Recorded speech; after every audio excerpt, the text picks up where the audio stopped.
So kuna time sikufua nguo za mtoi juu nilikuwa na cramps na nilikuwa na nosebleed. My mom insulted me. Yani alinitusi matusi yote. Alafu akikutusi ndio anionyeshe like nika nimemuumiza ama nimefanya kitu. She acts like analia ama anasikia uchungu. Alafu in the next minute ati ana act ni kama analia ndio ufeel ni kama umekosea mzazi. Unaona? Nasema yani naenda nalia akiona ni kama ameniumiza. Reverse psychology. Naenda nalia. Nasikia tu venye ananitusi, sijui wewe kazi yako ni kulalisha hapo. Ya juu kitu napitia, ajui anything. Mamako mwenye una expect akue close na wewe. Yani hata najaribu kuangalia ni nini nilifanyanga mamangu like ananichukia ama kuna kitu nishamfanyia. Kushakuwa na like a happy moment between the two. Unaweza kumbuka? Angikumbuki. It's been long ni bond na mamangu. Mimi sijakuwa na love ya mzazi ama baba. Imekuwa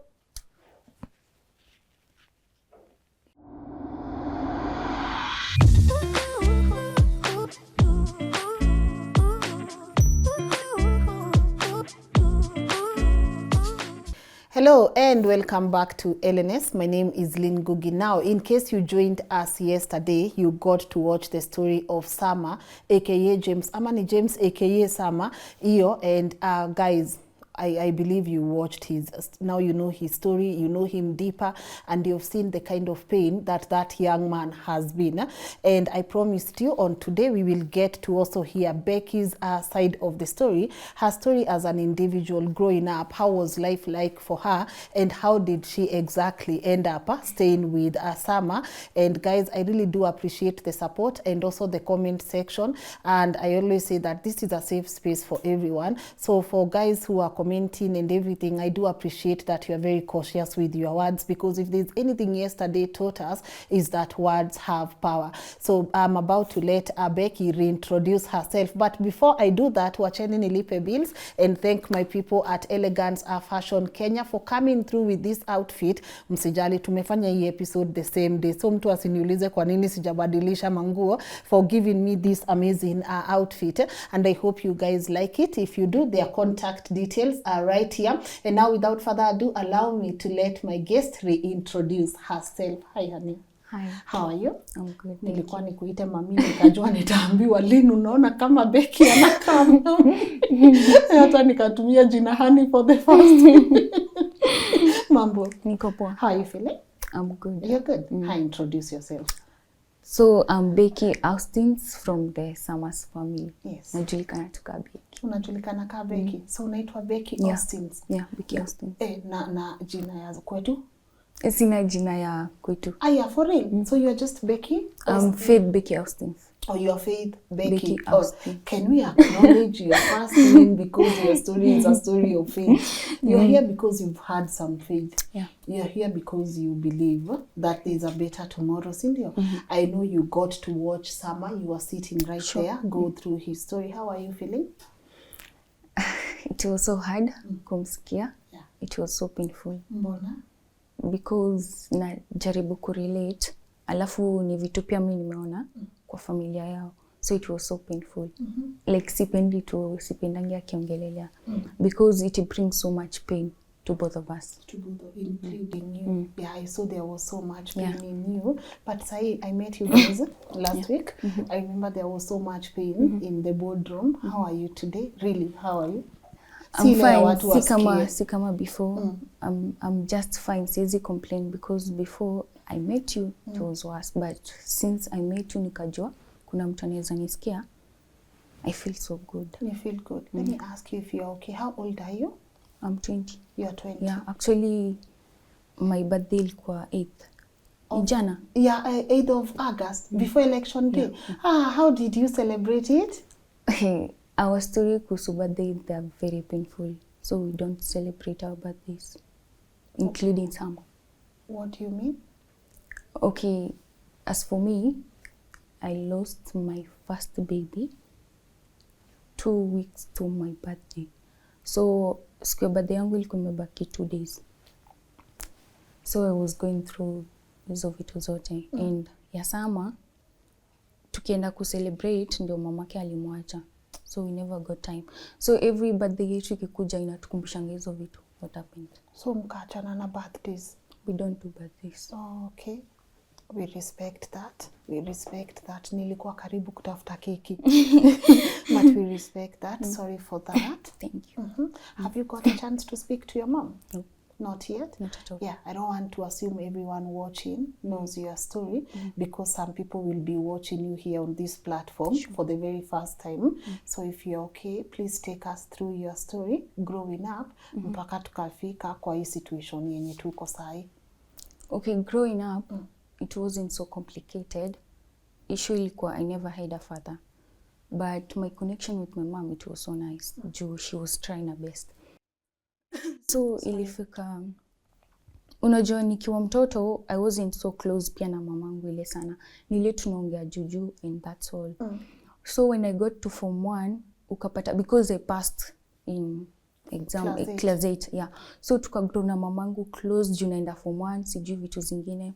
So ukapata, I'm so close with my mom, you see, until when I was in Form 3, I found someone else, unaona, kwa life yangu.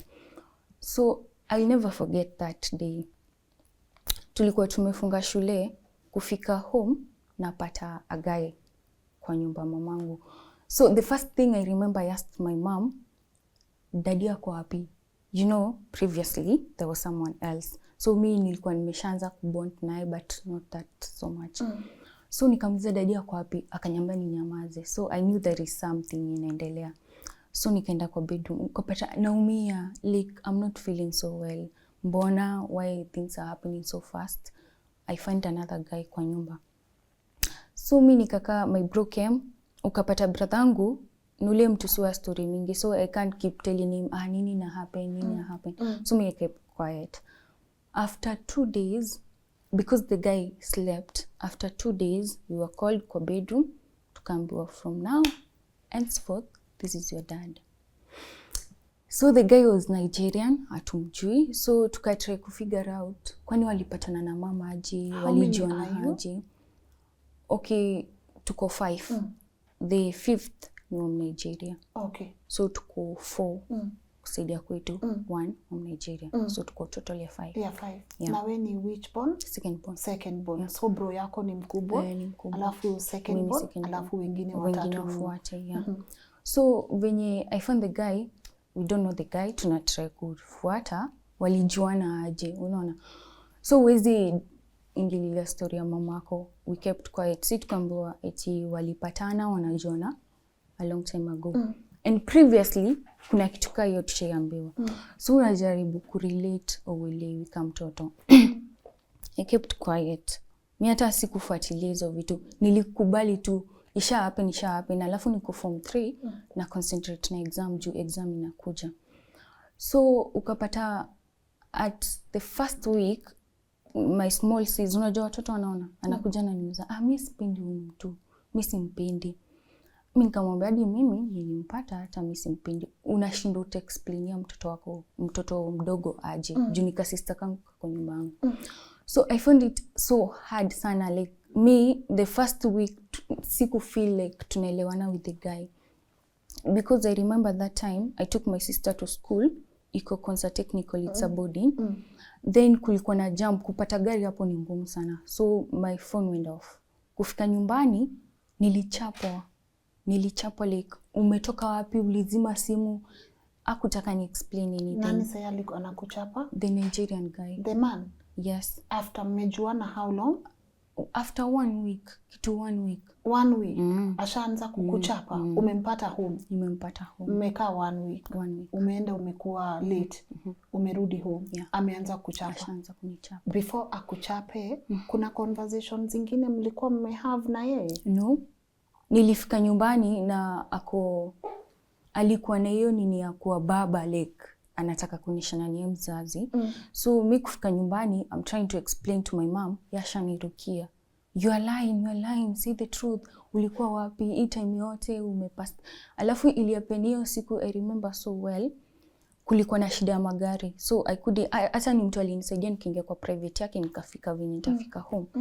So the guy alinichapa that night. I'll never forget. Nilichapwa tu bure. They never physical. Yes, nilichapwa na mshipi. Actually, he used to kunichapa na mshipi sana, like sana. So that day nilifeel tu uchungu, nikauliza this guy ajasikia story yangu. I'm trying to explain to my mom, but inakanikana ni block. Ashanirukia kanichapa. So kapata mi na yeye hapana, because nilisikia hapana, no. So ukapata mimi behavior zake and from watu walikuwa mabeshte za mamangu wanatuliza maswali, ni nini ilihappen, ni nani, no. We had a shop before it was a wholesale, before it was supermarket. Akapata there was some guy alikuwa anafanya hapo, akawafanyia eti wanaiba pesa, wanafanya vitu. The guy akatolewa bure because the guy never had anything to do, alikuwa tu anakaa kwa nyumba. So unajua sika watoto utafuatilia tu story pole pole. So there is a friend to my mom akakuja kaniliza, kwani what's happening, because they know my mom. Unaona what's happening, there is a new guy, kuko aje nini. Mimi nikamwambia mimi siwezi kuambia deep about our life na familia yetu, siwezi toa story nikuletee, but kuko hivi na kuko hivi. Akaniambia hata si tuliona hiki kitu mamako alijiingiza, but huwezi ambia mtu grown up. Unaona. So mimi nikanyamaza. Unapata I'm trying so hard nifikie mamangu nimwambie, but ako so deep, connection yao iko so close na the guy, huwezi sema anything. So the second time the guy punished me, it was nilikuwa na ulcers na nilisahau kunywa dawa, ilikuwa juu ya fridge. So that day juu unajua unaweza angalia tu mtu sema if I won't say this to save me, utaingia kwa shida. Nikasema nimekunywa dawa. So unajua hiyo kit kuna venye ikiangaliwa, kuna morning, evening, utapatikana huku kunywa dawa. So za evening sikukunywa, nilienda kulala nikasahau. Wakakama kwanza umekunywa dawa, nikasema So kwenda kwa fridge kuangalia, wakapata sikukunywa. The following day I was going to school, niliamshwa, nikapewa 10 jerrycan ya maji, nikaambiwa ni kneel down, wakatoa carpet, kabaki floor, ni kneel down chini, ninywe 10 jerrycan juu. 10 liter? Yes, 10 liter. Na mkono inafaa kwa hivi. If it goes down, anakupea whips za mshipi. So for the first time like niko na kitu kama hiyo. My brothers kina nani wanafanyanga makosa, they never get punished. Unaona? So mimi nikauliza, mnanipunish hivi? I never talked juu sijakunywa dawa. Amkusikia pati yangu niwaambie maybe nilisahau ama nilijipata nimeshalala.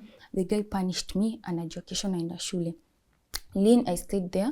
My siblings wakaenda kulala, nikabaki hapo chini. The guy tu ako busy kwa simu. Ananiambia utakaa hapo hadi kama kesho naenda shule. Na hiyo jerrycan? Yes. Ikiteremka si anangoja iteremke anichape. Ikiteremka na nichapa. Na mama anasema? My mom was doing nothing. Hakuwa anafanya anything. You see, me until waleo najulizanga kwani mamangu wako anaona vitu tulikuwa nafanyiwa. Unaona? Because tulikuwa mostly mimi, hata achana brother yangu, sijaona brother yangu akichapa na the Nigerian guy apart from one day. Alafu yake ni ile if it gets punished, wanaanza kumuita mtoto anaendelea aje, apewe chakula, like wanamfanyia hiyo medication and stuff. Mimi nikichapa wataki kujua. I remember I had so marks kwa mwili. So many, like black. Na ukiangalia huyu mtu vizuri unajua amechapwa. Juu ukichapwa na kitu mtu anaweza jua umechapwa, si kugongwa. So from that day akanipunish na jerrycan ya 10 liters jerrycan. The following day I was going to school. Ukapata hata walimu wakiniambia ni kama punishment nimepatikana late nje, ukiambiwa kneel down, siwezi kneel kabisa. Hadi wa leo if I sport magoti kwa uchungu sana. Apart from hiyo kwenda the following day, kuna siku ashenifanyia hivyo. I can't remember nilifanya nini, but aliniambia go and kneel down. Anakwambia go and kneel down. So naingia kwa room yao, I kneel down, anakuja na maji, ananiwekea juu. That day alikuwa anataka kuniwekea 20 jerrycan. Yes. Ya 20 liters? Yes. Akaona siwezi inua. So akaniwekea 20 imejaa maji. Akaniambia nikaa hapo. That day I spent the day hapo. Watu wakaenda wakakula, I stayed hapo. Nikiteremshwa, kwanza that day nilichapoa. Hata siwezi count. Unapata hata mwili yako imeganda because the maji haijafunikwa vizuri, so ina drip kadogo. So unapata maybe uko wet some places. Akiona imeshuka anakuchapa. Ikishuka anakuchapa. You see, so that day nilika 24 hours like no, ilikuwa I guess asubuhi kitu 8 to 9. Nilika hapo Lynn hadi usiku saa 6 hapo hivyo. Ukapata sasa magoti haiwezi fanya anything, nafanya kutembea hivi nikienda kwa room. Come on. So ukapata mimi sielewi what's happening. You see, ever since that guy alikuja like sijui alitaka nini, because you see the person, unaona huyu mtu kweli anakuja kuharibia life, anataka nini kwa mamako, because the guy so young. He's so young sana. Na compared to my mom utasema how can you call this person a dad? Hata wewe saa zingine una feel kutamka hiyo dad ni ngumu. Inakataa. Tuseme watoto wadogo itakuwa easy kwao. Lakini mimi I can see everything. Kuongea itakuwaje sasa dad nitaanza kuitaje.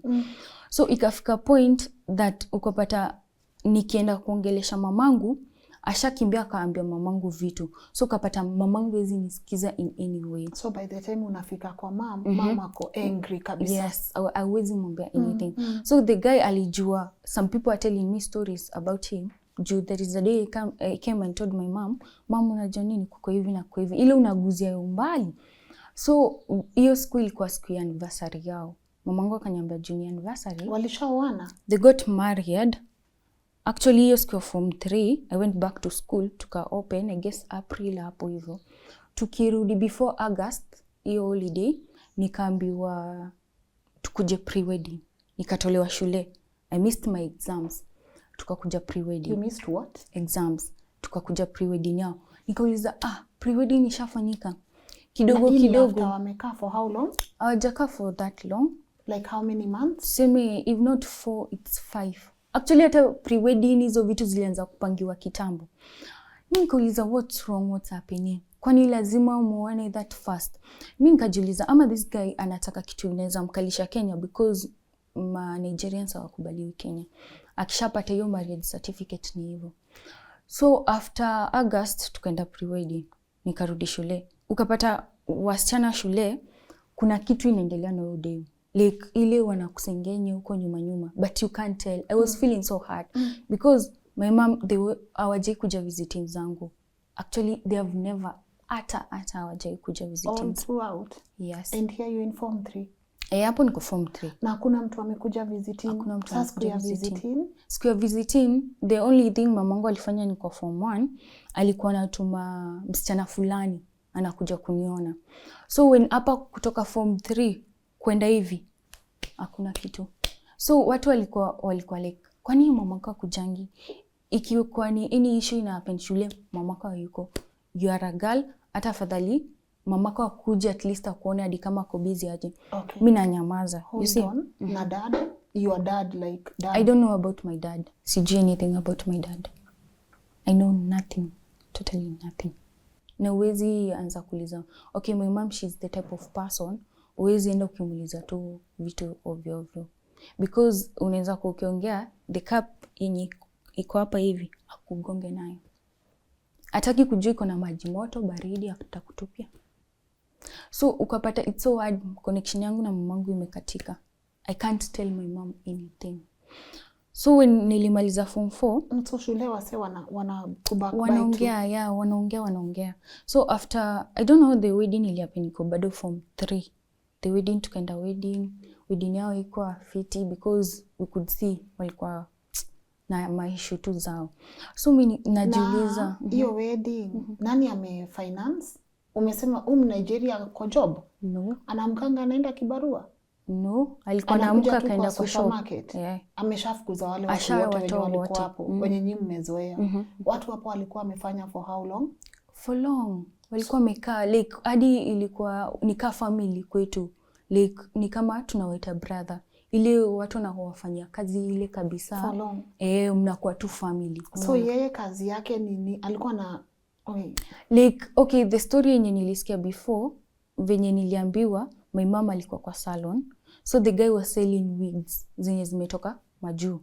So that's how they met na mamangu. Kapata wanauzia mamangu wigs. Mimi hata ni story niliambiwa achana mamako hivi ndio tulikuwa hapo kwa salon. So akaniambia eti walikuwa wanauzia na wigs waka exchange. So mimi nikajua maybe hiyo story and mamangu anapenda hizo wigs za kutoka nje. Maybe hapo njo hizo vitu zote zili happen. Nikaambiwa hata hawakujiona for long, kama ni juzi waliona huyo Nigeria, sasa ashakuja kwa because me I thought ni daktari when I came from school. Yeah, because my mom was sick, alikuwa na ulcers pia. So me I thought ni daktari amekam. So mi kuangalia si daktari, unaona. So after connection ya mamangu ikaisha, nikamaliza form 4, wameshaoana, things are not good. Na wedding nani amefinance? Wedding mamangu, juu my mom, unaona kuna group watu create, alafu kuna watu wakubwa. So pesa zake plus friends na nini, they can never kutoa anything. Actually mtu alikuja kwa wedding yao was the mom. And after the wedding, the mom stayed kwetu for 5 good years. She never went back. The mom was staying with the Nigeria. Kwetu. Yeah. Kwetu. Okay.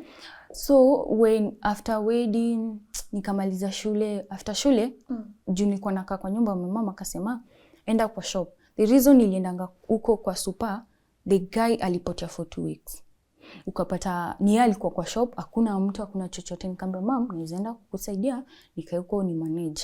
Akaniambia ni sawa, so unajua hivi na hivi na hivi, because I was doing computer before. Akaniambia nikamwambia naweza manage. So I managed the shop for 2 weeks. So kufuatilia mbona huyu Nigeria alitoka nini, walikuwa tu na issues zao. The guy went lost for 2 good weeks. Ukapata mamangu anamtafuta nini. Mimi nikasema hizo ni stories zenu, mimi sizingilia. Na mamake amebaki kwenyu tu? Mamake alikuwa tu hapo. So mi nikasema hizo ni issues zenu, mimi I can't nianze kuchunguza. Maybe mtasort out. The best I can do as a kid ni kwenda nisaidie mamangu patili nyingine. So nikaka kwa shop. I was managing so well because mamangu ulikuwa unaona tu happiness ya mzazi. Unafanya vizuri, hakuna stress nini. So after the Nigeria guy came back, wakasort vitu zao, wakasema mali alikuwa, so wakaanza kurudi kwa shop.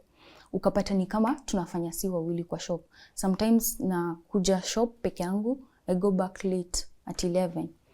Nikienda nyumbani at 11, kuna time ilifika, I cook for them supper. Yes. Napata nguo za mtoi zimesokiwa, nafaa kufua. Unaona, nimetoka shop, nimekaa the whole day. Na before niamke niende shop, nafaa kupika breakfast na nipike mtoto. Na sifai kufika shop late. Na hao wanafanya nini? Wamelala. Wote. Kabisa, like hata including wosho. Yes, kila mtu alikuwa amelala. Na upatikane tu mimi mostly, nipatikane nimelala. Actually, hii story ya macho, I was supposed to wash clothes asubuhi, alafu nipike breakfast. Nilipatikana nikiwa kitchen nikikunywa breakfast yangu ndio nikimbie niende shop. The guy alikuja akaniona, akaniuliza mbona hujaenda shop? So hata kuna venye anaongea hata unajiuliza utaji-explain aje. So mimi nikamwambia nilikuwa nakunywa breakfast niende. My mama alitoka kwa room na mshipi. Mimi sikujua hii nini ya head. Mshipi. Alinigonga kwa macho.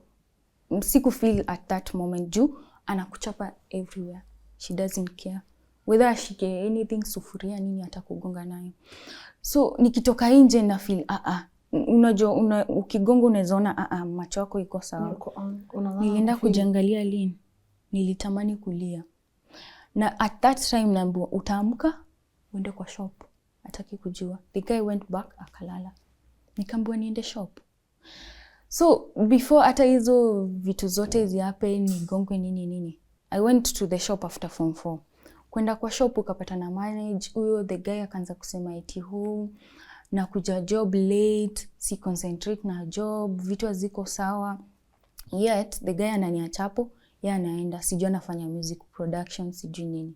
He can pick money sometimes hapo, and then maybe nasahau kunote down. Alichukua pesa. So nikifanya total calculation jioni, kuna pesa iko missing, unaona. So nikianza kukumbuka na kuna a lot, you're the one una operate kila kitu hapo, una operate CCTV kila kitu. Huwezi kumbuka kama kuna pesa alikam kuchukua. Na hezi sema eti unakumbuka kuna pesa nilichukua, note down, unaona. So unapata vitu zako zinaenda vibaya nini. So mimi nikasema hii part ya calculation kama ingiani vizuri, wewe kuja side nitamanage vitu zingine, unaona. So ukapata sometimes wananiacha, wanaenda kwa nyumba. Wananiambia si utakuja baadaye. So nilikuwa natoka 10 to 11 ndo naenda kwa nyumba.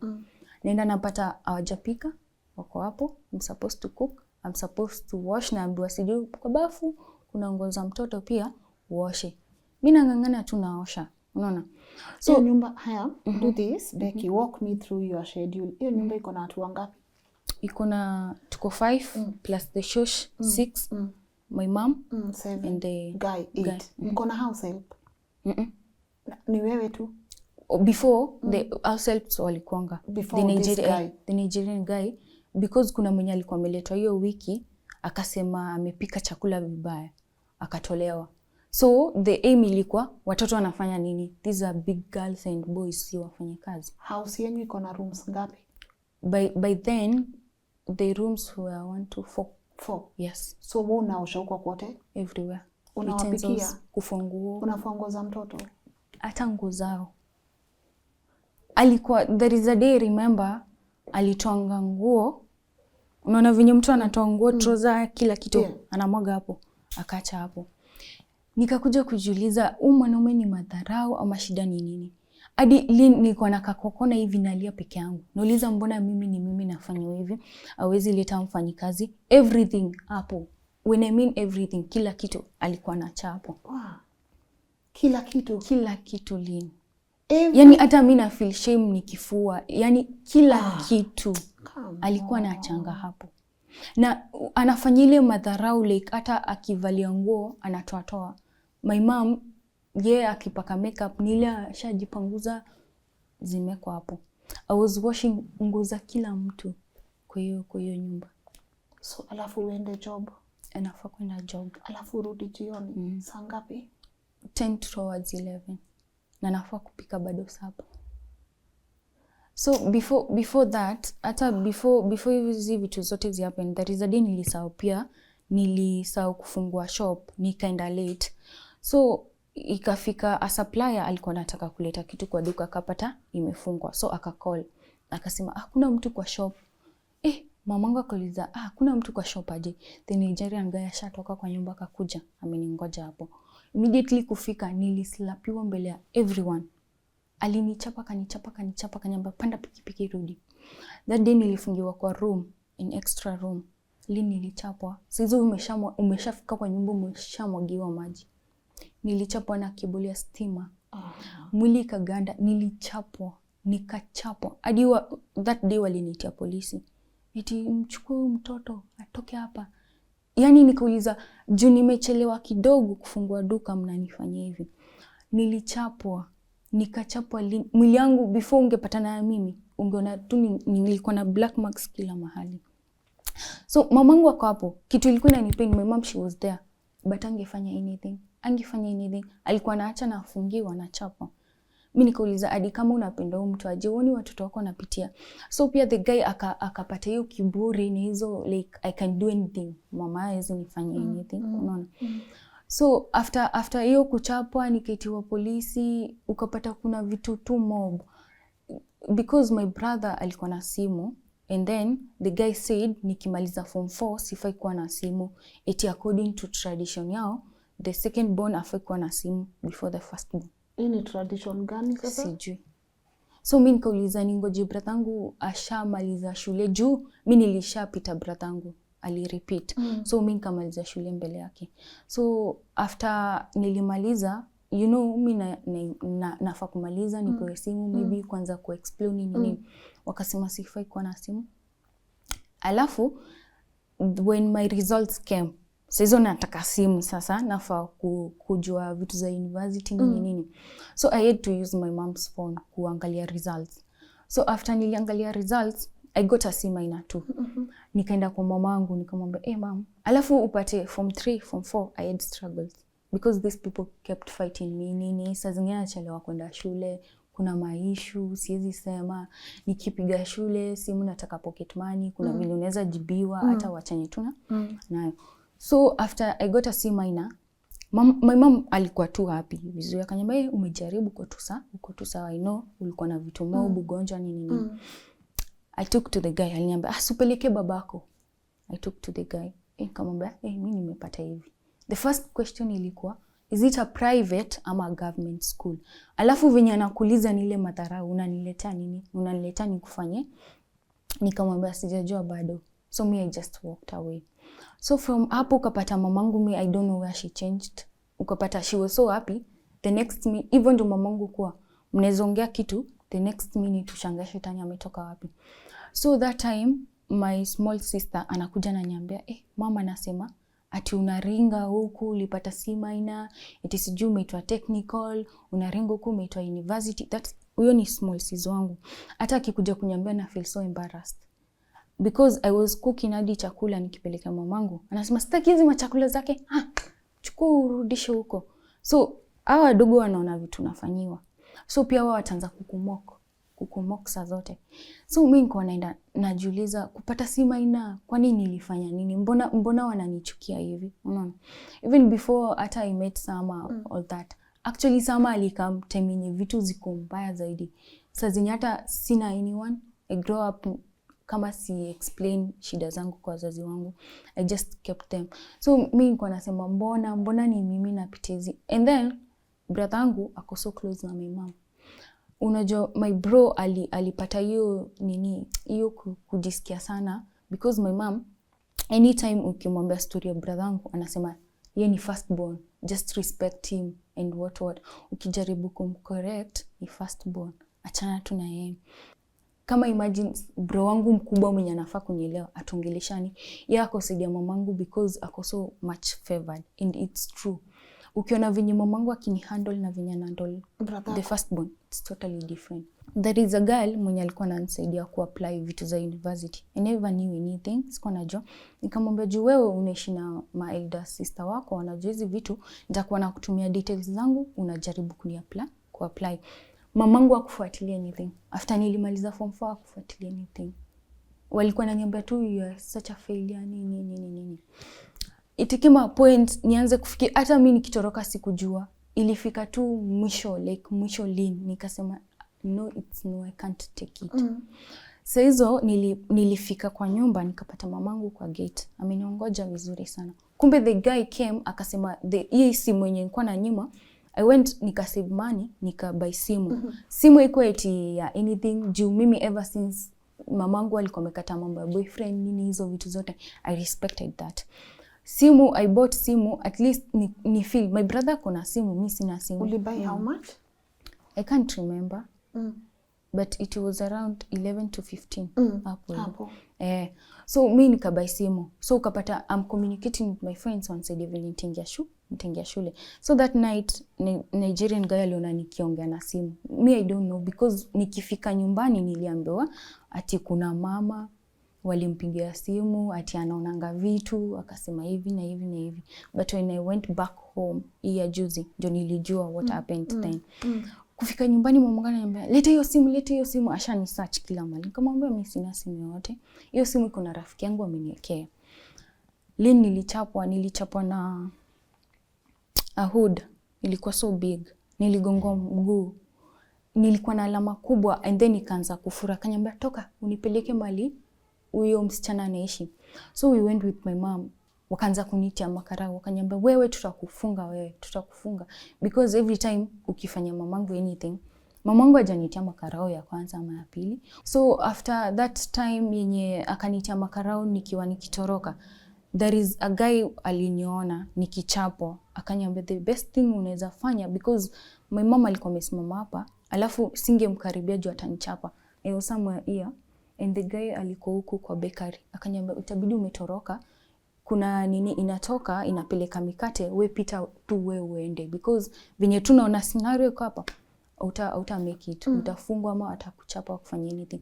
My mama akianza kukuchapa hataki kujua kama atakuua ama utafanyia, hata mali itakugonga whether kwa kichwa ama mguu hataki kujua. So mimi nikatoroka, sikuwa najua lini mali naenda, sikujua mali popote na ilikuwa time ya curfew. I never knew anything. Una imagine hiyo time wamekupata na simu, hata taka ku-explain nini. Kaona afadhali nitoke. Nikakimbia. So kukimbia hata sijui nilijipata aje, nimesaidiwa, niko kwa nyumba ya dem akaniambia hebu nieleze kitu ili happen. Nikamwambia, akaniambia wewe kuja tu ni kuhost, sikujui but tu ingia na kufeel. Mimi nikaingia kwa hiyo nyumba hiyo dem. Turudi kabla hujahepa, turudi sasa. Sama mlipatana aje? Nikiwa kwa shop. Actually alikuja, the Nigerian guy alikuwa huko nyuma kwa fridge. So Sama akaingia, nikitoka nje I had someone calling me. So nika ignore just spendi like mtu nikafeel tu kitu imenyambia wewe angalia maybe ni customer anataka kitu mpelekee from outside. So venye niliangalia nyuma niko na mkono umefanya hivi. So nikasimama.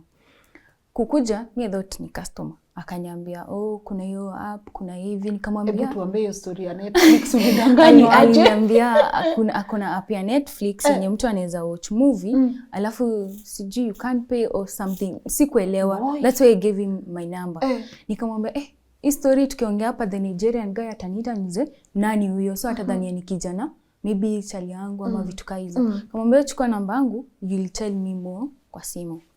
Nikampa namba. So that's how we met na Sama. Becky. So kwa the first time akini text that I never had time. So akaona nikana mwignore. So tukaanza kuongea story na app kidogo. So hiyo time yenye nili open up kwake ilipata nile uko too much. Niko hapo nalia, sijui niongee na nani. Nika feel tu ukijana kuna kitu. Nikamwambia sasa hiyo ni sema macho yako ilikuwa umegongwa? Yes, yes. Because hata hatukukaa sana. The first day venye nimpea namba, the second day akikam jioni ndio alipata macho kio hivyo. So tukiongea usiku ndio nilianza what's wrong, macho iko aje.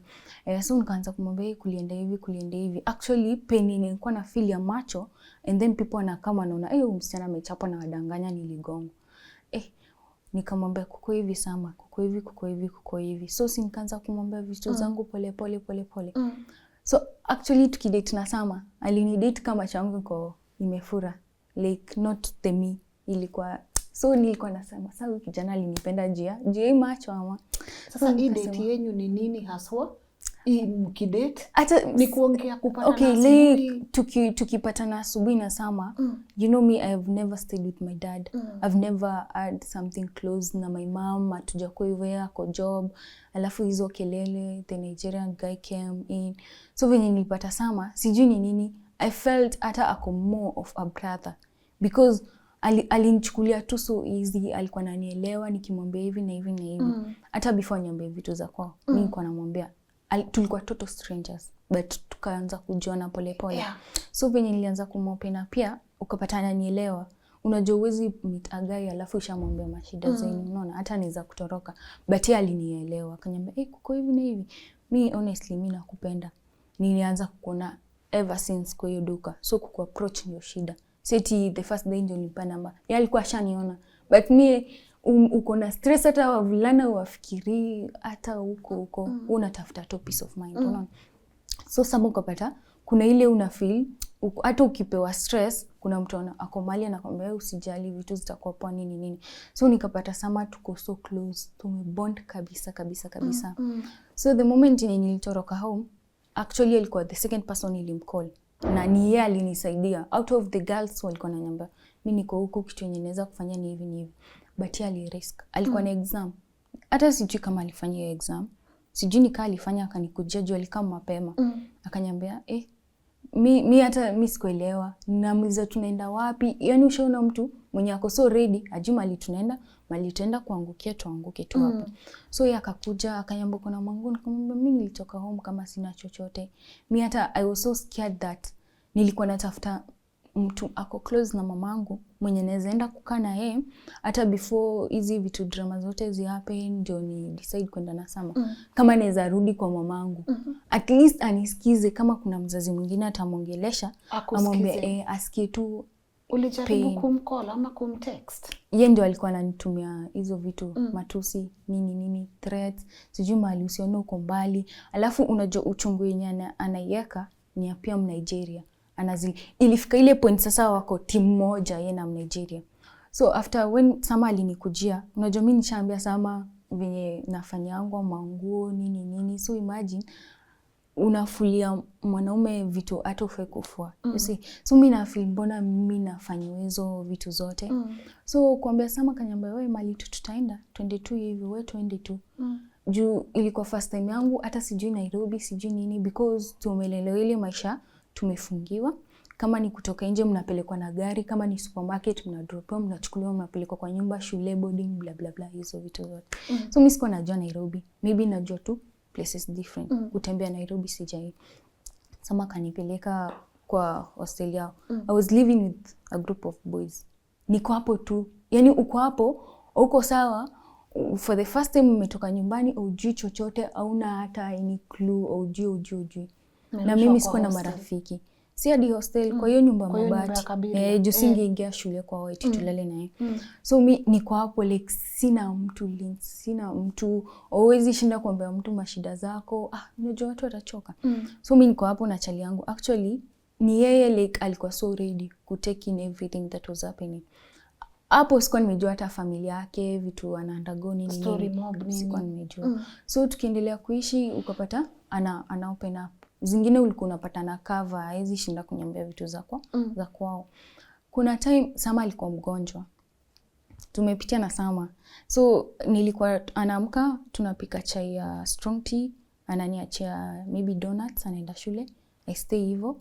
Mimi nilikuwa like kushow kuna stress hata ufeel kukula. So ilikuwa so easy kwangu namwambia wewe tumia hiyo pesa kama fare. 20 bob tu kama fare. Wewe enda utumie ukirudi shule tutajua kitu, ukisharudi tutajua kitu tutakula. So that time I remember very well. Sama atakuwa tumekula usiku. Tukaenda kwa restaurant fulani. Sama kitisha maragwe na chapati. Kijana aliumwa na tumbo. Unaona tu anywhere where is cheap mnaenda tu mnakula. Sama aliumwa na tumbo ikabidi ampelekwa usiku usina makarao. Tulienda tukalilia makarao, tukamwambia kijana nakufa.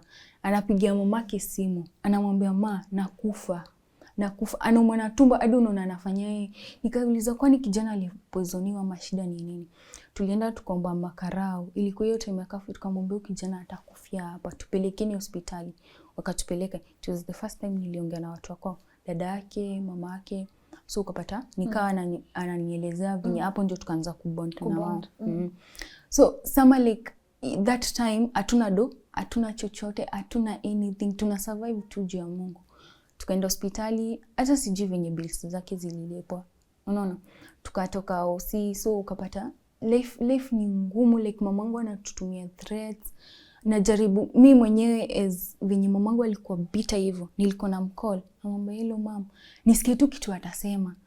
Unasikia umetupiwa maneno hata unanyamaza. Unauliza sasa hata utaenda wapi kama nyumbani kumewaka moto hivyo. So Sama kanyambia the best thing unaweza fanya, wewe tutulie tuachane na mamako. Alafu we tried kuongelesha pasta wako because ulipata familia wao by then when tukishi na wao wanajua a little bit of me. So tukishi na Sama struggle ya nyumba mabati, unapata atuishi poa, kuna vita hadi mabeshte zake ukapata sasa mtabidi mmeanza kulipa rent, unaona. So that day when mamake alipass ilikuwa actually birthday yake. Tulikuwa ndio celebrate birthday yake. So everything was so planned, a celebrate nini akwe fiti. Kupigiwa simu mamake hayuko. That's why I told you we don't like celebrating, unaona juu. Every birthday inatukumbushanga tu vitu mob. Iko na pain. So ukapata Sama that time ni the first time nasikia like Sama alikuwa the first person kuchukua hizo news kwa watoto wake. My sisters wake wakubwa wako wanajua. So that is the first time I saw Sama crying, like apart from me akiwa mgonjwa, akilia sasa. Akalia. Unapata mimi niko tu nalia. I don't know what I'm crying but I feel the pain ya kulose mzazi. Imagine sasa mamangu ako hivi nisikia amekufa na venye sasa inamtaka. So ukapata vitu ziko mob. Sama akaenda kwao, nikamwambia itabidi nimetangulia kwenu. Niende tu at least siwezi acha hapa nyuma because I remember that time my brother alikuwa ananicall anaanza sijui uko wapi, and then my brother ni the kind of person akikuongelesha anakuongelesha venye anataka, yani na madharau ana heshima na nini. So nikasema huyu nikakata tu simu. So I couldn't leave Sama, I had to go hadi kwa matanga ya mama yake. So nikaenda kwa matanga, actually hata hakukaa 4 days, nikalikaa like a week nikiwa nyumbani kwa peke yangu. tunafanya kucommunicate. But the best thing napendanga hadi wa leo, that family walinikubali, walinipenda tu hivyo tu. Hawakutaka kusikia story nini tu, walinipenda wakani accept. So when Sama alikama kakalisha watu chini, akawaambia hivi na hivi na hivi na hivi, because we were scared. Mama anamtumia message, mtatumiwa makarao anani text huku kwa simu, nini tutakupata mali mko mbali. So Sama ilibidi ameanza kuinform watu. So akakalisha the family down, akawaambia hivi. There is one auntie alinichukia tu hivyo tu. But when I followed up, nikaambiwa huyu alikuwa issue na mamake, kulikuwa na maishu, achana tu na yeye. Unaona? So mimi nikaachana naye, nikaanza tu kumuelewa, but alikuwa so against. So when after the burial and everything, kabidi tumeanza life. Sasa kujua kujitafutia si wenyewe, because the uncle akwa so well nini vizuri. So ukabidi tunajitafutia. Sama told me tuanze tu YouTube. YouTube tulianza na joke. Alafu number 2 tulianza jia shida. Juu aliangalia kwao hawana chochote, like kwao there are so many fights, unaona. Sasa hata ujui kijana ataland wapi. Akaniambia tuanze tu YouTube. Hatujui chochote na YouTube. Hata hizo monetization nini hatukuoneshwa na mtu. Tulifollow kwa YouTube tukajifanyia hizo vitu. Sama akaniambia ufanye hivi, tuanze tu YouTube. Tukaanza mchezo. Intro tukafanya, hata ukiangalia video zetu za kitambo tulikuwa tunafanya tu ili hatujui chochote. So the third video ndio watu walipenda, watu wakaanza kusubscribe, tunaona tunashoot, tunapost video inaenda vizuri. Hapo ndio the Sama wakajulikana. Nikamuuliza kwa nini Mungu alikuwa nini? That's why that lady Kamotho alikuwa anasema watoto mamake akakufa, wakashoot YouTube, Airbnb washaanza kufungua, unaona. So venye kuna watu waliona adwork yetu wakakaa mimi na hiyo suggestion ya Airbnb kutusupport nini, tuka grow up na business. So after kwanza YouTube tuka blow up, ukapata mamangu nikaa ameanza kusikia hizo fununu, ananifuatilia. Sasa before hata tuanze YouTube, I remember ilikuwa kitu January Feb, I called my mom. Nikamwambia I got an email ya kwenda university. Nikamcall. Nikauliza Sama nimcall ama acha tu nimcall hadi kama kuko aje. Nimuongeleshe tu kama mzazi. Nikamcall. My mom kitu aliniambia, Lynn, hata nikuwe mzee aje sitaisahau. My mom aliniambia, mali huko wazazi wenye wako na watu wenye uko na wao wakupeleke shule. Kama uwezi penda mtu mwenye niko na yeye. Unaona? And kwa messages alikuwa ananiandikia hizo vitu za Nigeria, venye Nigeria nilikuwa nasema mara nini. Akaniambia kama uwezi penda mtu mwenye niko na yeye, usiwahi niita mimi mamako. Na kakata simu. Nililia Lynn, naona chali yangu akienda shule, mimi siendi shule, na kwa nyumba. Actually chali yangu akianza kuja kunote, msichana yuko vizuri. Lynn nilikuwa nabaki kwa nyumba nalia. Naona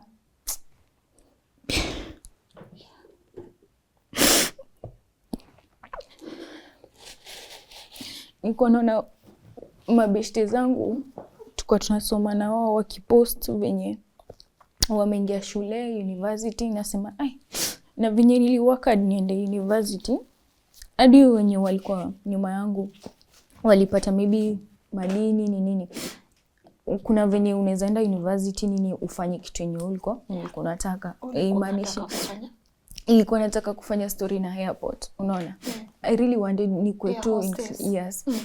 So venye I had to nini, ulikuwa na mbili? Nilikuwa na mbili. My mom was doing mass communication. Hadi mimi I had hiyo passion ya mamangu nifanya at least nisaidie mama. I really loved my mom like ile sana.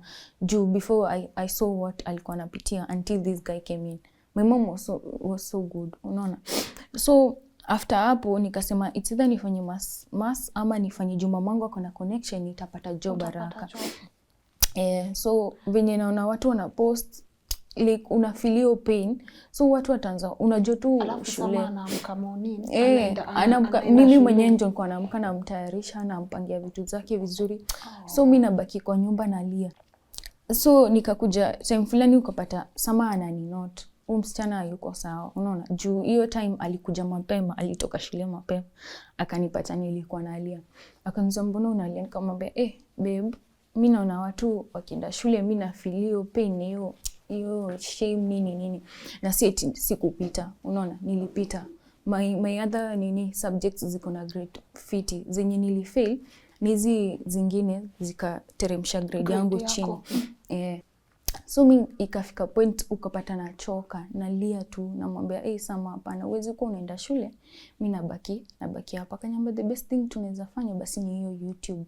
So after kuanzisha hiyo YouTube, at least ikaanza kunikeep busy. Unaona, juu mimi nafuatilia yeye akiwa shule na post na edit nini. So ikaanza kunikeep busy, niko na sikai tu like mimi sipendi kukaa like doing nothing. Nimezoea kufanya vitu like vitu zenye najua like itanipea end result poa. Si kukaa tu nitafutiwe ama anything, juu na feeling so useless, unaona. So venye tukaanza YouTube nini nilikuwa na update. Kumeenda hivi. Mungu tu akatusaidia tukashoot.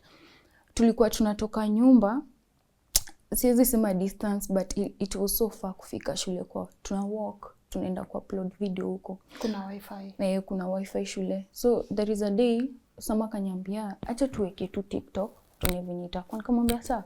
Tulikuwa tunapost tunaacha tunaenda kwa nyumba. Kufika kwa nyumba tunaona notification mingi, watu wanatutext nini mbaya. Kumbe video isha move, kila mtu anatujua. So ukapata ni kama tunajulikana but si ile sana. Sasa hizo tuna grow, tuna gain sana. So nikamwambia Sama the best thing tunaweza fanya ni kitu tu push. So ukapata Sama after mamake alipass ana struggle sana na shule.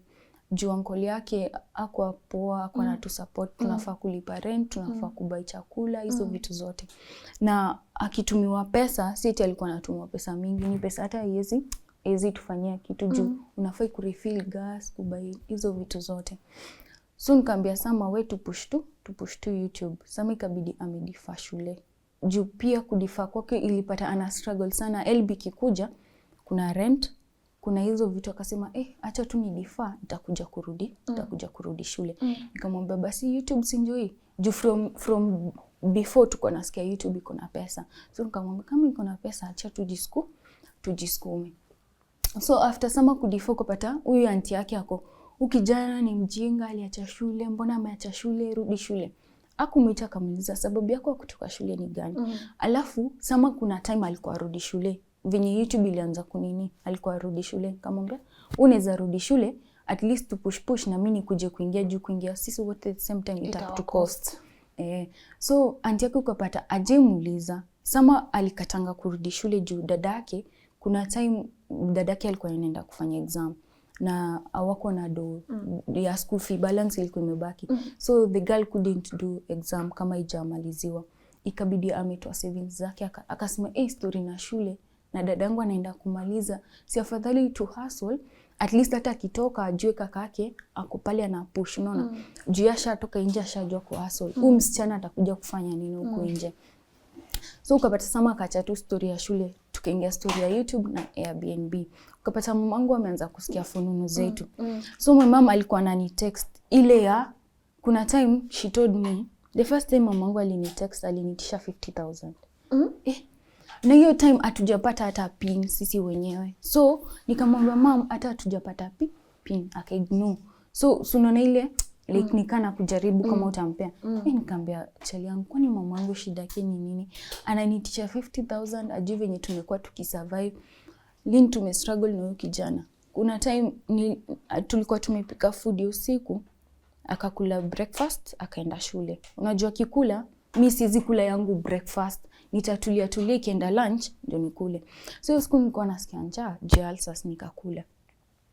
Sama hiyo siku akitoka shule, tukienda kubuy food, turudi juu kubuy food ilikuwa tu hiyo side ya shule. Nilianguka katikati ya barabara. Juu sikuwa nimekula.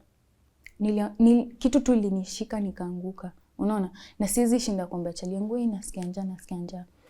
Unavumilia ile, huwezi shinda kumsumbua pia yeye ana struggle, unaona. Hata saa zingine kuna siku tulisaidiwa sijui na nani akatutumia, so tulikuwa tuende kulala njaa.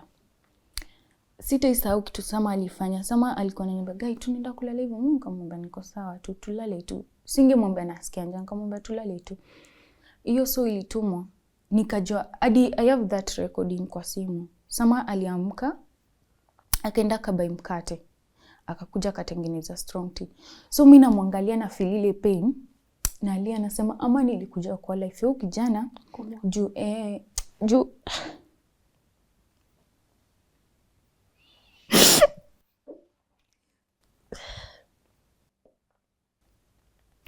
nikifikiria mamake amepass, ana mtu yoyote, ni mimi tu. So singemuonesha like I'm so weak, unaona. Akaniambia si tukule. Hata hakujua hadi wale hajaijua mbona nilikataa kukula. Nikamwambia hapana, wewe kula tu.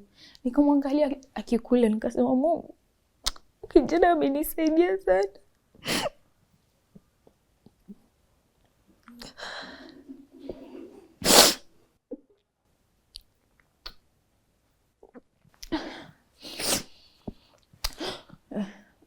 Nikasema Mungu, kijana amenisaidia sana, naomba tu siku moja tutakuwa tuna story, tutaambia watu.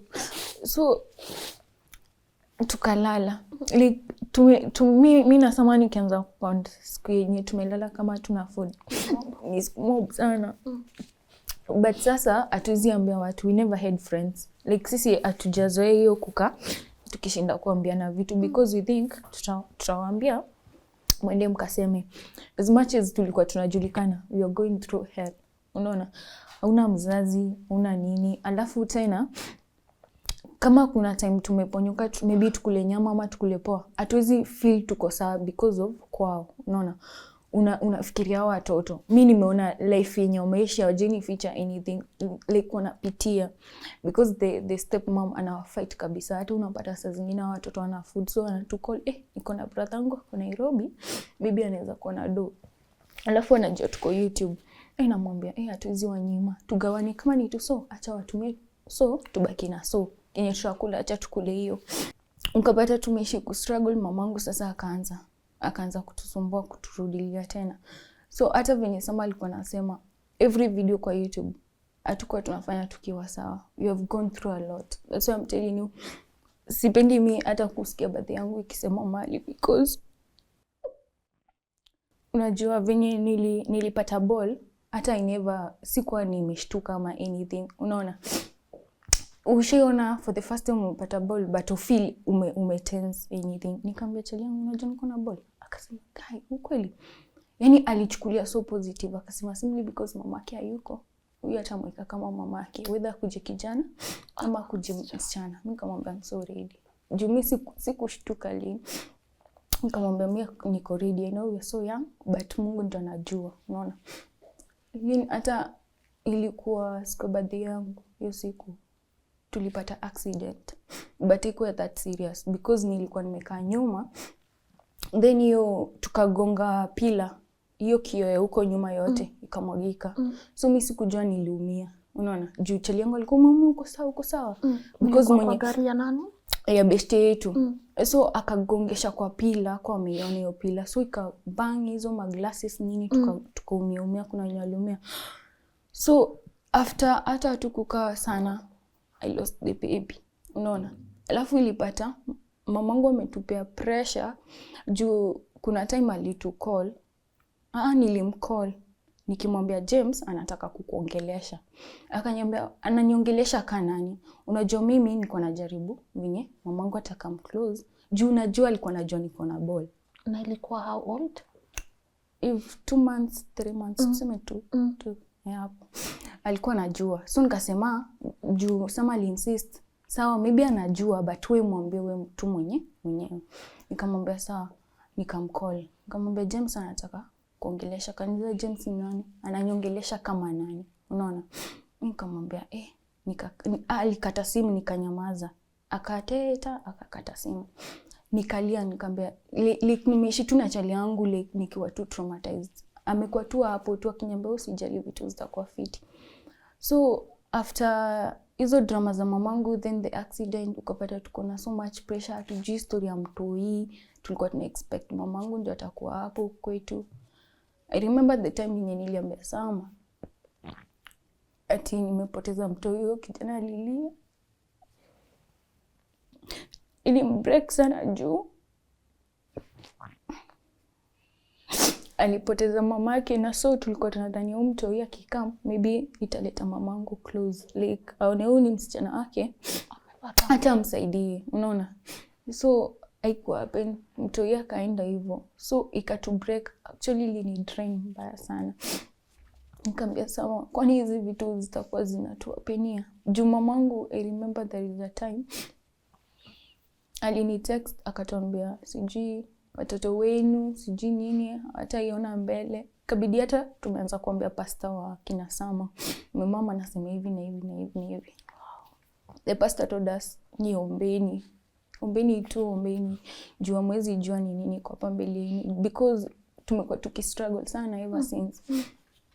So after the baby ukapata tuna mtoi, ili at break sana because I remember what happened that day. Akwa tu sawa, like ili mwaribia kabisa because he was so happy, like mtoto akujadi kama atujui. Tulikuwa tushaenda hadi hospitali, tushaulizia hizo vitu, tukapewa bills kila kitu, tukasema sawa acha sasa tupambane. Mtoi akikuja the sisters knew, tuliwaambia tuko na bolo, akasema iko sawa, kukua mkiwa wadogo you never know. Unaona. So after my mom ukapata anaongea tu vibaya. After hapo sukakana Sama like sema 1 year plus. So that's when my mom alikam akani text. Akaniambia nataka ukuje home urudi shule. Unaona? Nikamwambia sawa, nipe like 2 weeks. Nilimwambia hiyo siku yenye alikuwa mention niko na interview, acha niende, alafu tuko lab tunafanya, nitakuja nyumbani. Hiyo siku nilikuwa nakuja nyumbani, nikamwambia mom nimemaliza naweza kuja kesho. Akasema sawa. So kwenda kufika nyumbani kitu sasa iliniumiza kabisa. I thought I was talking to my mom. Juu my mom alikuwa, unajua kuna venye mamako akikuita mamao sweetie nini unasikia vizuri. Akasema mamangu amechange. Yani I was so happy. Nilikuwa naambia Sama mimi mamangu amechange, si mamangu ndio huyo amerudi tena. So ngasema acha niende venye kutakuwa. I knew things were not good. Mamangu mimi namjua, nikamwambia acha tu niende nitavumilia venye vitu zitakuwa. Nikaenda the first day. So the first day reaction tu ya mamangu nikasema hapana. My mom aliniambia eti sasa umekuja hapa kufanya nini? Una expect nikupeleke shule? Hata si mimi ulikuwa na chat naye. Ulikuwa na chat na sister, sasa sister yake. Nisikuwa na hiyo time yako. And then there is a way mamangu akiongea anakumock. So you feel so heartbroken. Unaona? Nikasema guy, hiyo siku yote nimekuwa, yani hata una time hata tuongee mimi kama kuni text una feel ngumu mbona. Kaniambia hata hizo masweeti nikasikia hizo kuitwa sweeti nini nikajua kumbe ni kweli. Ati mimi sikuwa na hiyo time hata hizo masweeti nini ni yeye alikuwa na kutext. Umekuja hapa kufanya nini? Una expect nikupeleke shule? So me I called my boyfriend kamwambia maneno hapa ni mengi. Najaribu kuexplain ya mamangu anipe any chance. So ikakam point ilibidi niende that morning kwa kina Sama, nikamwambia uncle yake hebu kuja uongee na mamangu. Maybe mkielewana juu nini grown ups atatuelewa. So that time hatukwenda that day. Juu niliamka nikaenda kwao nikamwambia hapa inataka tu mtu mkubwa kujaeleza mamangu. Juu the moment you try saying anything to my mom, unaona venye unanisikiza, she won't. Asha kukatizia, ashaongea maneno, hata unauliza the next point nikisema inasaidia na if she can't understand you so the first time unachana tunayo. So mimi niko naambia cheli yangu aliniambia wewe jifanye mjinga, mwambie everything. Nikajaribu Lynn. Na feedbacks napata ni matusi na vitu hata una feel hata ueleze aje hata upande wapi hata kusikia. She'll keep mocking, unaona? Alafu alikuwa na hiyo, mimi sijui hii kitu ya Nigeria imemuingia like ananirudishia kabisa. So I called someone kamwambia mimi I can't stay hapa. When we went kwa uncle yake, sasa uncle yake katuambia nitaenda kumuongelesha. That is the time that walienda kwa mamangu kwa shop. Sasa vitu hata walifanyiwa, nilikaa mkwambiwa nikafeel aibu juu. Mamangu hata si at least angewapea ile ka respect kadogo, at least nionekane nimekuja mahali pazuri. My mom venye aliongelesha huyo mzee ako so old, then that man ako so innocent, venye alikuwa anatusaidia mali aliweza. So alimongelesha vibaya akamwambia toka hapo, alafu akaanza kuchukua mop. Na waki explain wajona na angalia venye vitu nilikuwa nafanywa, akasema basi huyo ni mama wangu. Nikamwambia mbona mlienda? Like mbona mlienda hapo? Sama kanyambia walimwona kwa shop akatry kumongelesha juu walimwona kwa shop kwa na hawezi enda nyumbani, unaona. So mamangu akamwambia tokeni hapo, na kaanza kumop ile ya madhara. Tokeni achini customer waingie. Nikasema mamangu I really cried because nilifeel so ashamed. Mwanaume, the uncle, anachukua hiyo nini juu yangu, unaona? Nikamwambia, try kuongea na uncle yako, nitaenda nimuapologize behalf ya mamangu. So from hapo, uncle yake akaniita, akaniambia, I need to talk to you. Ebu nieleze. Because hadi tukienda kwa ushago kwa kina Sama, the dad was telling Sama, msichana ako sawa kweli? Msichana yuko sawa, kuna vitu zinamsumbua, ni nini niambie. So unapata babake hawezi ongea na Sama for long because the stepmom anaona. So akiona wakiongea atadhania babake ni kana jaribu kumwambia vitu kuhusu hiyo stepmom, unaona? So hawezi ongea. That's why Sama alikuwa anasema before ongeleshe babake, lazima babake aconfirm kwa mtu because the mama amemwekea mavitu, unaona? So nika open up uncle ya Sama, akaniambia, mimi sikujua ziko hivi deep. Weka hapa, vitu zikikuwa sawa tutaenda kwa mamako, unaona? So we stayed kwa uncle ya Sama like 2 months. Nilienda nikachukua manguo, Sama kanipeleka nikachukua manguo. Sikuwa na manguo. My mom texted me akaniambia, hata usiteseke story na manguo, kuja uchukue manguo zako. Nikamwambia kama anaongea hivi, acha tu niende nichukue. Nikamwambia Sama, acha tukae hapa, mama akikuwa sawa, juu mimi najua mamangu atajirudia, atakuja kuona makosa zake. Asha judge, the first time alisha judge Sama. Asha call kwa mjalio fulani akaconfirm, akajua kijana anadanganya huyo msichana. Like a lot, unaona? Nikaanza kuambiwa sijui nadanganya kuhusu familia nani. After the uncle, huyu uncle mwingine, Wambali alienda. So this person alikuja kwa the uncle tukishi the duration of 2 months tukishi hapo. Akakuja sijui akaulizia story yetu, akaambiwa. So alikuwa ni wale watu wanataka kufollow up, unaona? So nilikuwa nimeambia Sama, huyu mtu anakaa ni Mkamba, anaelewana na mamangu vizuri, acha tutamwambia vitu zenye tunapitia, aende akaone venye vitu zitakuwa fiti juu uncle yako ashakataliwa. Kitu ikatambia hapana, hebu tulieni, msimwambie anything. So the guy, I was called that night, nikaulizwa, tukikupeleka kwa mamako sasa atakuwa na shida ama nini? Nikamwambia mimi am so ready kwenda kwa mamangu. Si uko na hiyo eti kushtuka ama nini, nitaenda because me I wanted to go to school. Nilikuwa niinsistia kwenda shule because hii kwenda shule itanifungulia vitu mob, unaona? I never had any document, sikuwa na ID. Whenever I tell my mom nataka ID, unajua complication mingi, ma birth certificate, majina lazima zichangiwe.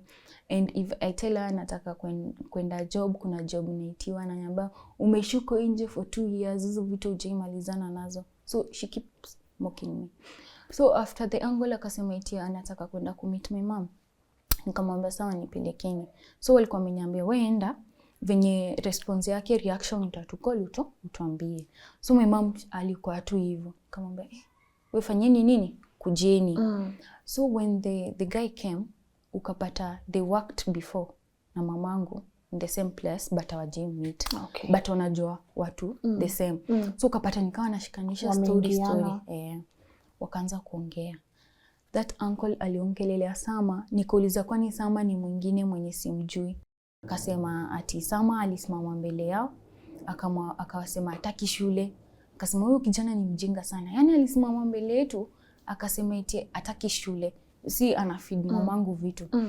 Mamangu akasema huyu kijana ina gani mwenye hapendi shule, hataki shule. Sasa acha the guy akaanza kuongelelea kwa kina Sama venye wako. Then one thing about familia ya kina Sama, wapendagi mama wao akiongelelewa because that lady amepitia vitu, kufollow up vitu, alipitia vitu mob.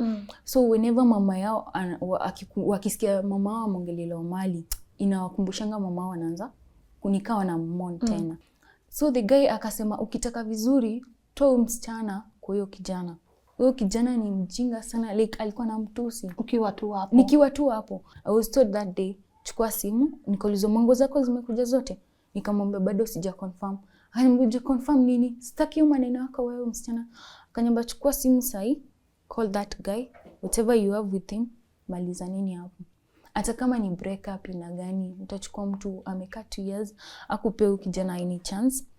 Alishaanza kumtusi, alishaanza kujudge familia yake, ajui background yao, ajui anything, unaona. So mimi nikajiuliza, this guy that you married alikuja hivi.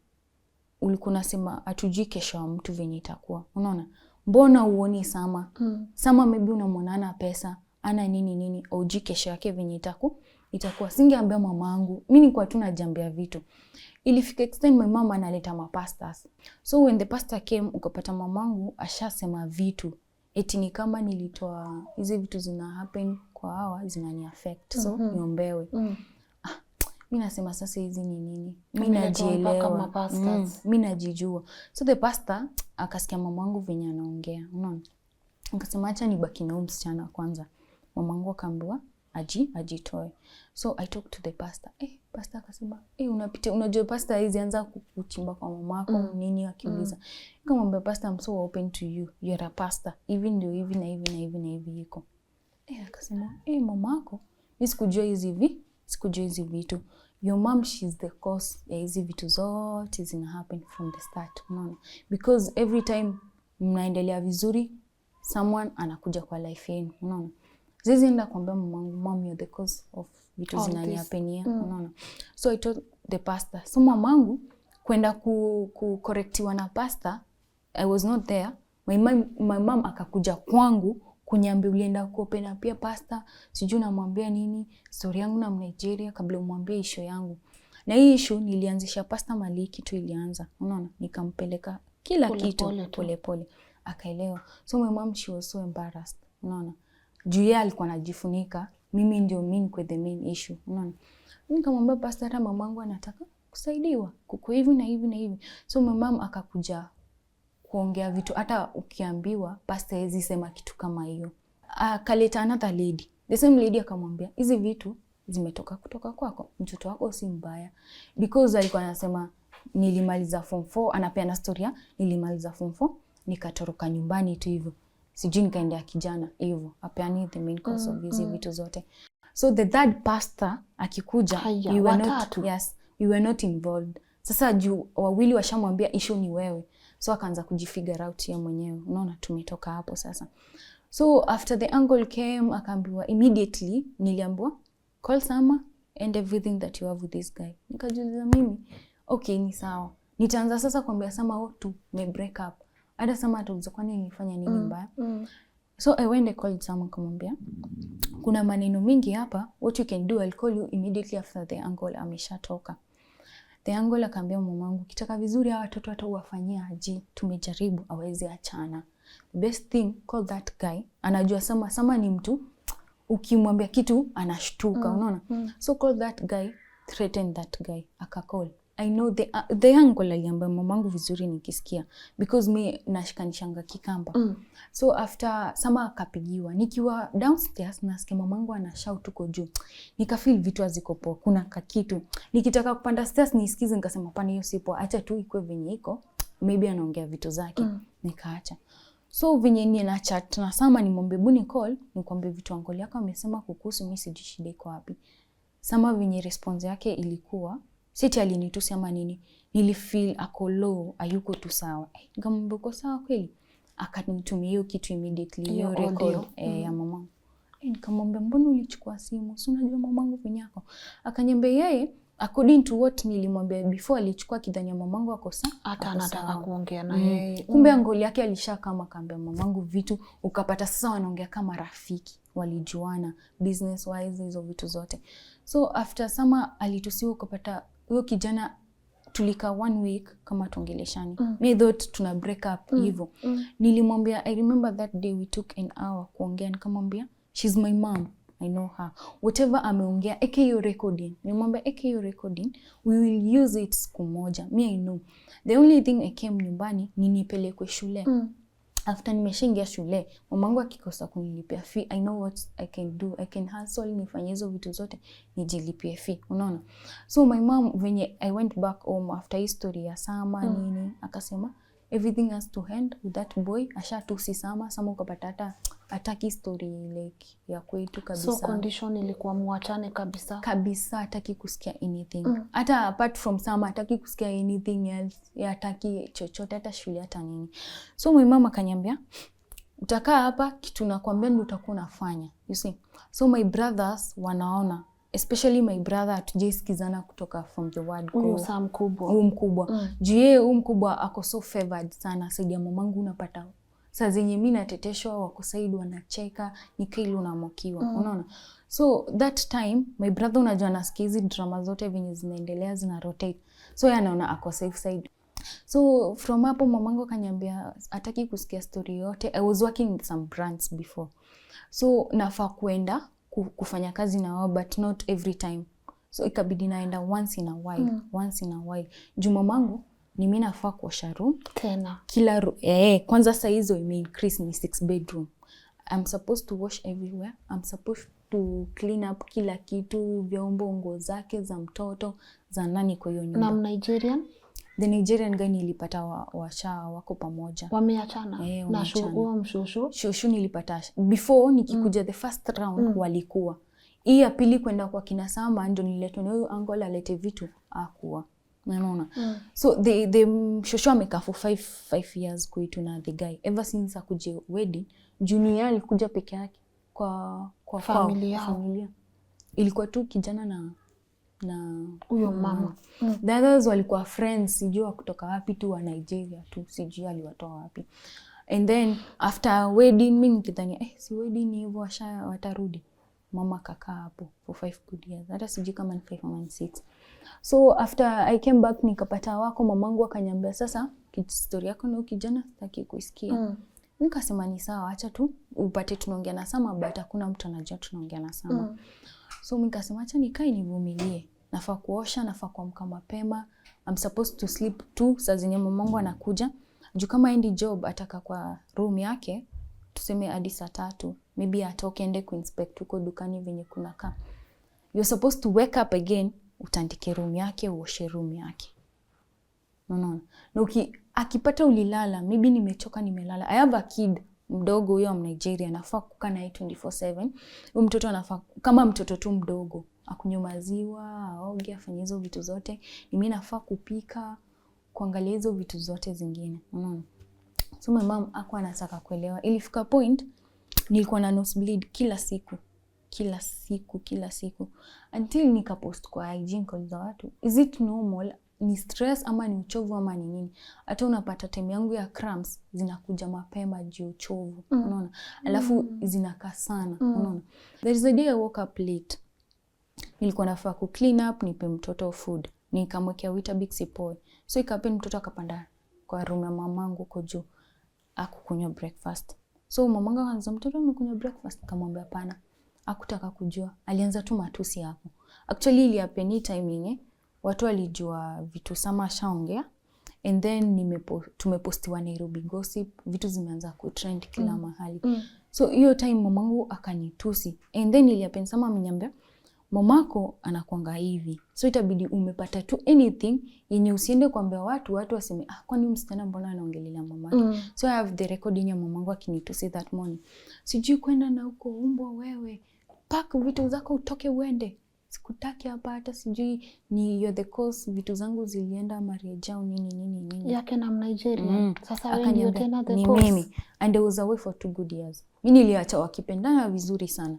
Kurudi na mboni mimi the cause. Nikauliza aje hata sijui maisha yenu venye ilikuwa. I wasn't talking to anyone from home. Unaona? So my mom akaninyima kutoka nje. Hizi brands zote nilikuwa nafanya nazo akazikata zote akaniambia you have to stick at home. So time ya alikuwa ananipea time natoka nile unamdendekeza mom nipe tu nikiluzi brand ni hivyo nini. Ever since nikanyange kwa nyumba mamangu ajeni buy anything. Like yuko kwa open nimwambie mom I need sanitary pads ama nini. And she knows very well YouTube ashasimamisha hataki kutuona na Sama. Sina anywhere that I'm getting money like kutoka nje unless nafanya online. Sama anado. But nilikuwa najaribu. Hiyo kuenda nje ndio inanifanya nasonga nafanya everything and stuff. Unaona? Yeye hataki kujua wewe ishi tu hapo fanya kazi. Na shule hata hakuwa naongelelea hata. I remember she called me a failure and I was so stupid. Kaniambia mka hapo toke hapo uende. My mom, she's that type of person. Yani hata uwezi muelezea anything. Mamangu amenitusi matusi yote. Like hadi kuna time niliambia Sama hapo mali imefika. Mimi sioni nikienda shule. Sasa wewe utafuta plan yenye utaanza because ilikuwa nikiingia shule turudi YouTube. Mamangu tuendelee kuteta. akisema hata nilipia school fee tushangangana. So venye akakat off hii kutoka nje, juu alikuwa ananipea chance once in a week. The uncle ako ametoka, huyu akina Sama ana call mamangu kila siku. I don't know if the guy alikuwa anataka mamangu, alikuwa ananitaka. Juu one day nilichukua simu nikapata text mse amenitumia image ya meme, lakini iko na sex parts, akiniambia sijui kama hautanipea, sijui hiyo kitu yake itakatika, sijui something kama hiyo. Sasa mwenye uncle mbaya sasa. Nikauliza Sama, uncle yako uko sawa kweli? Mbona ananitumia hizi vitu? So nikasema nikiambia mamangu atachukuliaje? Akasema acha, juu Sama alikuwa amesha niambia nita approach mtu anakutumia vitu kama hizo ama anakutaka kama nini. I went and told my mom, ni sawa, maybe unaweza ona najitetea, lakini hapana. Prove ni kila kitu ndio namba yake ndio ananitumia hizi vitu. Aliniambia, wewe achana tu na yeye. Siku yenye sijui nini nitamshika tu. Mimi sikuwa na expect mamangu active. Juu mbona anatetea huyu na huyu mtu ni grown up, angemkola muulize umetumia nini mtoto wangu na kwa nini wangu hivi umemtumia nini. My mama aliacha hivyo. Ikafika point mamangu akaniambia, from now henceforth hakuna kukanyanga nje ya gate, you will do what I say. Bradhangu amemaliza shule akakuja kunipata hapa, bado sijaenda shule. Nilipata chance after uliniambia nirudi niende shule, but bado sijaenda shule. So ukapata bradhangu yeye hata ashughulikie, ajui life yake iko aje, yeye hajaji figure out bado. Bado wako hapo. So hiyo siku nikamwambia, venye unafanya hizi vitu zitakam kukurudia. So sijui ilimuuma ama. So ukapata anataka tuongee, nikamwambia mimi siwezi ongea na wewe ukiwa hivi because anatumia vitu. Kama mimi siwezi ongea nikiwa na wewe ukiwa hivi, niache kwanza nipike sapa because nikilate unajua nitapigiwa kelele. So bradhangu akaniambia hapana, ananifuata. Nikaona ananisinya, nikaenda kwa room. Akanifuata ananiwekea mguu kwa mlango hivi. So anataka kuniongelesha by force. Akaniambia kaa hapo chini, alinishika hivi. Nilikuwa nimevaa top light. So kunishika hivi, unajua ameshaona bra na kijana fake ona bra yangu, especially kama ni bra tangu. Nikamza una heshima kweli kweli, unaona mimi ni msichana bado. Mimi ni sister yako as much as uliambiwa jubla wangu amepewa hiyo. Wewe ni firstborn, unaweza fanya chochote, unaona? Amepewa hiyo jina firstborn. So akaniambia kaa chini, akanivurutanisha, akanitupa hapo. Kaa chini, lazima nikuongeleshe ukitaka ama utaki, utanisikiza, unaona? Nikamwambia shwali, nitakusikiza aje ukiwa hivi? Nitakusikiza aje? So anapiga kelele huko chini, mamangu asikie huko juu. Nikamwambia mimi najua kitu natafuta, so niachane tu, nikae tu venye nataka. Juu mama akisikia kelele, unajua ni mimi nitaambiwa eti na ku disrespect. So hiyo time kulikuwa na rafiki ya mamangu alikuwa kwa nyumba, alikamkulala huko. The lady akasema sijui tuitwe tuombe, alafu ndio sasa yeye aende. Si tukapanda upstairs kuingia kwa room. Bradhangu ushaona ule mtu alikuwa anataka kitu, sasa amepata anataka kusema. Juu bradhangu ilifika point amenivurutanisha, ameniangusha huko chini, ikabidi nimemuuma mkono ndio aniachilie. Unajua washatumia hizo vitu, sasa yeye hataki kujua, anakuongelesha na ukali, anaweza hata kuchapa. Si nilikwambia kuna time nikimwongelesha alinipasulia kikombe, akaniambia usiniambie kitu, usiwe niambia kitu. So hiyo time nilimuuma mkono aniachilie. Nikamwambia unaniharasi, unanifanya vitu ufai kwa ukifanya hadi kama wewe ni firstborn. Tutaongea time utakuwa sawa. So akaenda kwa mamangu, akaambia mamangu, alienda unajua mamangu akienda akiwafani atamza shida ni nini, unaona? Akasema si ni Becky amefanya nini? Ati ameenda to an extent akaniuma mkono. Hajasema kitu ile hapo. Akasema sijui niko anajaribu kumuongelesha tu. Yeye asemi kitu imehappen. Mimi nikanyamaza. Ati mamangu ashaamka kwa kitanda, ati akakuma. Amekuma kama nani? Unaona? Hajasikia story yote. So mimi niko hapo tu machozi inapita. Wananiambia kama kuna kitu nataka kuongea. Like anakuongelesha ile ya madharau, unajiuliza. Mimi ni mtoto wako kweli mama? Unaona? So ye anaongelesha brother wangu akisema kitu anamsikiza, anamwambia so mimi naonekana na disrespect. Nikamwambia mimi I'm not disrespecting you. Unaona? Wewe ni brother wangu, nitakusikiza, but kuna venye unafaa kuongelesha watu. Hata there is a time Sama alimcall kwa simu, nika feel so ashamed.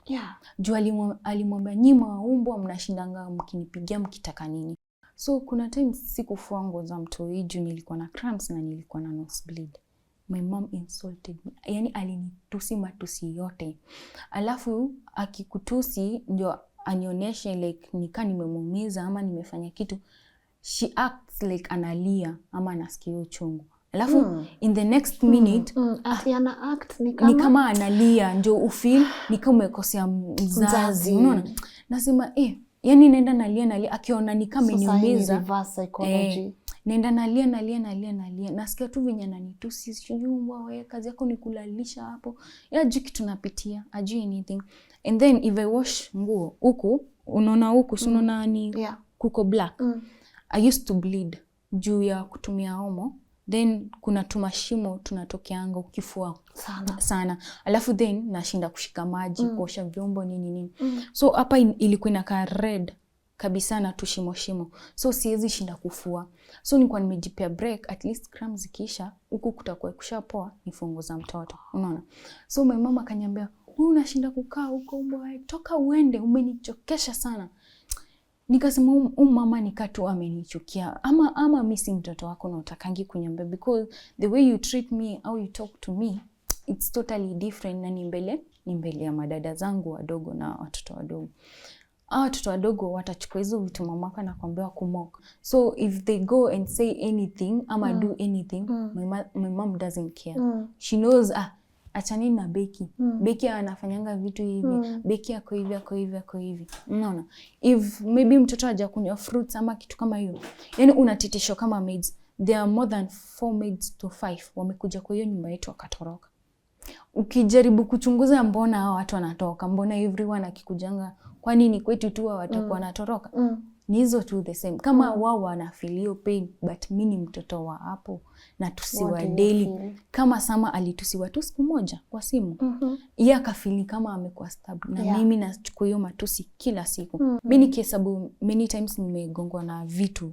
Hata ni bahati. Mimi nafaa kuacha kufa tu kitambo. Usiseme hivyo. Honestly ilifika point ninaambia Sama mimi, because kuna time mamangu aliniambia hata hiyo kitu Sama amerudia. Aliniambia hata kama unataka kujua nini dawa ya panya ni 10 bob, enda uchukue, enda ukunywe kufe, sitaki kukuona. Imagine mamako anakuambia eti dawa ya panya, hata atakuongezea hiyo sumu kunywe zaidi. Then history ya kufanya hiyo nilikosea airport.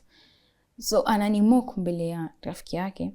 Huyo rafiki yake anasema, anaanza kuambia rafiki yake, ama tuchukue huyu msichana wako tumpeleke. Alishaniambia before eti hiyo story na airport iko vizuri, hata naweza kuunganishia, but unasikia tena akiambia huyu mama ati kuna hii job ya airport, hata huyu msichana wako anaweza fanya anze kutusaidia huko. Na alishaniambia.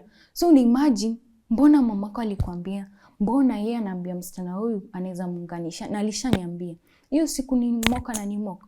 Nikauliza mamangu mbona ako hivi haki? Alishaniambia hii job ni mimi ananipea, hiyo kuingia university nifanye, but anasema wapush msichana huyu mwingine apewe hiyo job, apewe hiyo chance.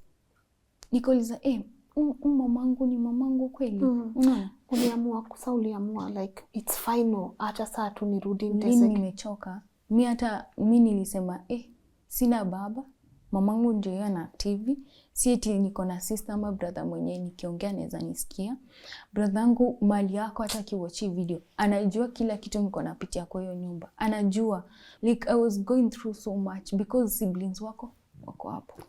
Kila mtu ako hapo. Mamako ukijaribu kwenda kumwambia mama, so ongeleshe maka ache kufanya hizi vitu na hivi. Mamako anakurudishia wewe mwenyewe ako against wewe. Nilifika tu place nikasema mimi kama niko na babangu, hadi kama anafanya kazi gani, hadi kama ni anakaa aje, mimi tunamtaka. Yeye kama anajua mimi ni mtoto wake tu, akuje tu anichukue. That's why like I feel so much like nikiwa na Sama na feel niko at peace sana, because huyu ni mtu ndio anakuelewa, is like a brother to me. Na feel ni kama ni baba kwangu, na feel tu kila juu familia yao ilinikubali tu hivyo. Wanajua vitu napitia, kila kitu wanajua. Hata hii ya kuniambia eti nirudi nyumbani, walikuwa wanaona ile wanatry mamangu kama anaweza change. But hata vitu zingine nili open up to juzi after hizi vitu zimeanza kutokea. Wakasema mbona wewe wakauliza Sama, mbona wewe huku wewe kutuambia msichana anapitia hizi vitu deep hivi. Jua alikuwa anajua tu hii ya Nigeria juju, hawakujua hizi vitu zingine. Unaona? So after venye Sama alienda kuongea, yeye akili ilikuwa imefika mwisho kabisa. Hata kiniambia ati Faustina amemulizia watu watu walikuwa wanatulizia Lynn. Wanatu-DM wanasema mlienda wapi? Tuna miss video. Mlienda wapi? Yaani wa feel too pain. YouTube yenu umework hard for YouTube, ushaambiwa you are a total failure, hautaienda mbele, utaifanya nayo. Umeshaachana nayo. Na unajua venye umestruggle ukafika mbali umefika. Because there is a time couple fulani walituambia, vitu mnapitia no wonder mlipotea tu, hamwezi potea tu hivyo YouTube. So Sama ilifika hiyo point hata so you feel Sama is like a dad?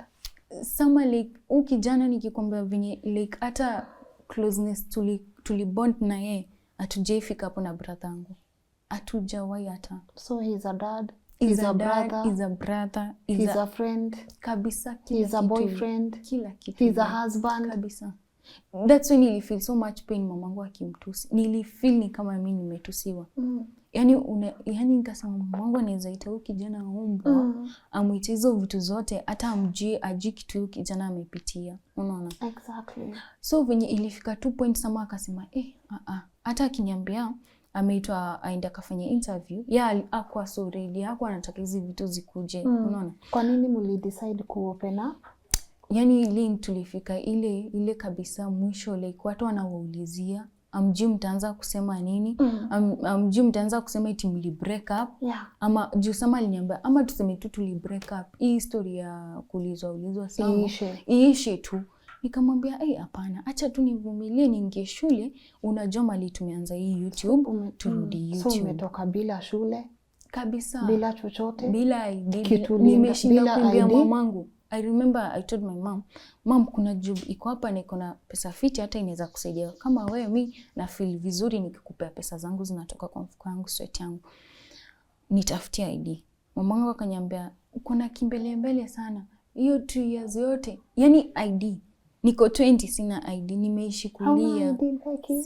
Sina ID. Nimeishi kumwambia mom ID. Hata venye nilirudi home nikijaribu kuweka vitu pamoja, kumwambia mom si nitafutia ID. Wewe achana na hiyo story ya ID, sijui nini, ulikuwa 2 years uko nje, ulikuwa unafanya nini? Yaani hata unachoka, unakaa tu ile maisha, uko so confused, hata ujui uende wapi. Mamako tu ndio huyo. Yaani I was so afraid. Ani mamangu akiniambia toka nje uende, nauliza nitaenda wapi? Nitaenda wapi shwali? Mali tulikuwa na peace na chali yangu alishaharibu kila kitu. Na sasa lazima tena muanze tena kabisa from zero. Naenda kuanza tena. Airbnb nini ilifanya? Airbnb unajua we were helped by some of friends, ilikuwa kitu ya group. Unaona? So venye si ilifika point tunalemewa kulipa rent. So ikabidi ni wao wana manage juu tulikuwa na vitu tushabai. So wezi anza kushinda kuchukua vitu. So ukapata ni wao wana manage, wanalipa rent, wanatuchukulia tu kidogo, wanatupea, wanatuambia mpush tu na hiyo. Unaona? So mamangu akatuharibia kila kitu kabisa brands nilikuwa na work na akasema niachane na hizo vitu. Na sasa umetoka with nothing. I have zero, nothing. Sina chochote kabisa. Hata birth certificate nilichukua sijui itanisaidia aje. Because birth certificate ni uko nayo? Birth certificate nilichukua. It's in your possession. Yes. Because niliona venye vitu ziko lazima tu nitoke na document hadi kama ni moja. Shida ni exams zangu nilifanya na Faith Becky Austin's. Kwa birth certificate imeandikwa jina Nigeria. Yako imeandikwa, nilichangewa jina nikaitwa Faith sijui Ogechi sijui Motani, ya huyo mtu. Sasa unaona unapata tu life yako, hata ujui, hata ukianza kupata ID utapata aje. Mamangu ndio yeye mwenyewe hata nikimwambia mama nitumie copy ya ID yako nichukue, sijui hata nitapata, mimi sijui hata nitasurvive aje. Unapatanga nguvu wapi after hizi vitu zote? Okay, like unajua mimi nikiwa na Sama like mimi sijui nguvu inatokanga wapi. Na feeling hadi kama tunapitia a lot tukiwa tu pamoja, si wenyewe tunajipa tu nguvu. Juu like mimi nilikuwa nasikia Sama like kama yuko karibu, unajua Sama ni sibling wangu, unaona? Like tumebond ile kabisa, tumekuwa nika brother na sister. Sasa nika tumetoka kwa tumbo moja, ile tunaangaliana. Uangalie side, mimi kuangalie side, unaona? So nilikuwa na feel tu nikiongea tu na yeye, nilikuwa nikipitizo vitu zote. Alikuwa the only person kona mcall. namlilia. The only person nilijaribu kuongelesha ni sisters zake wawili. Hiyo time Sama alitusiwa. Juu nilifeel vibaya sana. Unaona, nikamwambia mamangu, mimi mwenyewe najisema hata before Sama aseme kwa sisters zake. Ushajisema. Nilijisema nikamwambia mimi kuko hivi na hivi, mamangu alitusi Sama wenu, kuko hivi akinisaidieni tu, mwelezeni hiyo kitu mtoke kwa akili. Juu Sama ever since anasema mamangu aliniita failure. Mimi namwambia hata mimi nimeshinda kuita failure.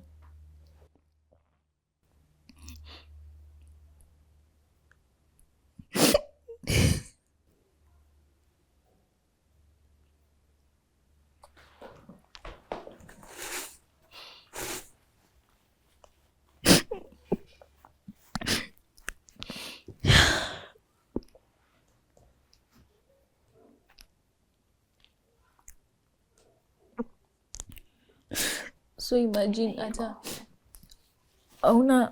una mtu unaweza ita family, mtu mwenye niko naye ni Sama, una ID, wewe ni dem, una shule, likato ujui uko wapi, mamako amesha kukata, mamako mwenye una expect akwe close na wewe. Yani hata najaribu kuangalia ni nini nilifanyanga mamangu, like ananichukia ama kuna kitu nishamfanyia. Kushakuwa na like a happy moment between the two. Unaweza kumbuka? Sikumbuki. It's been long ni bond na mamangu. Mimi sijakuwa na love ya mzazi ama baba. Imekuwa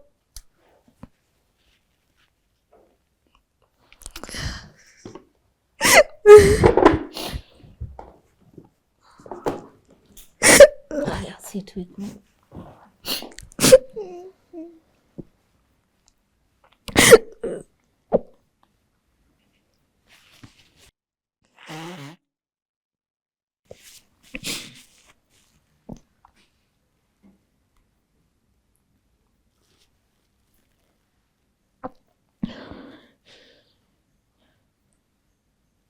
What do you feel?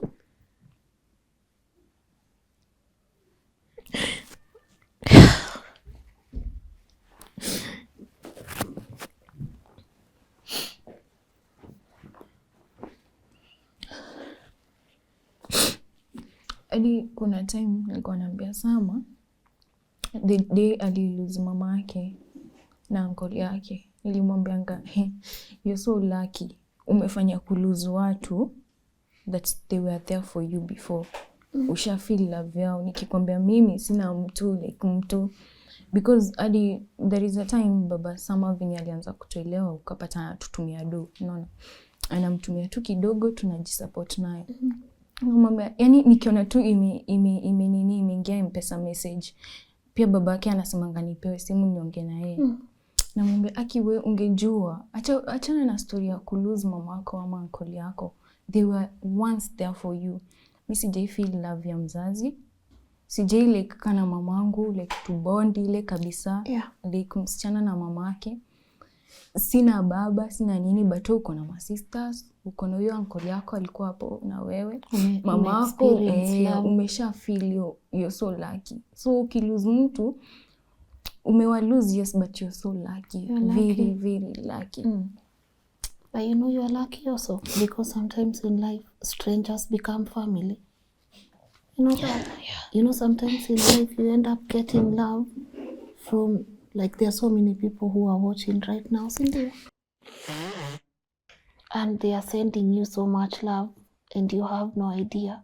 And some of them you'll never meet them. Some of them you'll never meet them.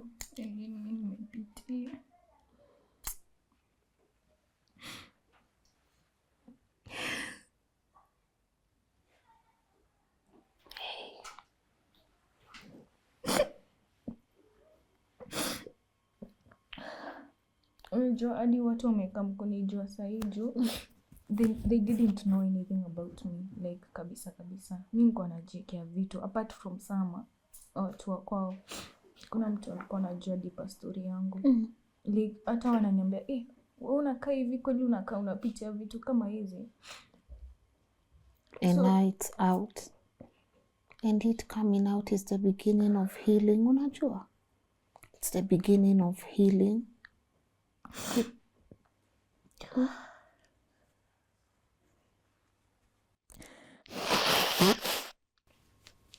It's the beginning of healing, sawa? And you don't have to do this alone.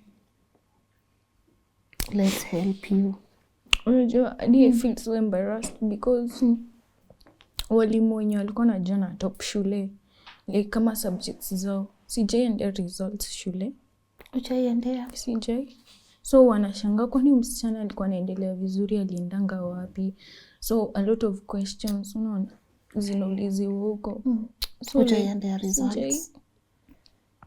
Ulikuwa na balance? Sikuwa na balance ya fee. Ilikuwa umeclear? Lakini unajua ukirudi shule kuna vitu tu utapata, maybe uliekewa kama vitabu, hizo vitu.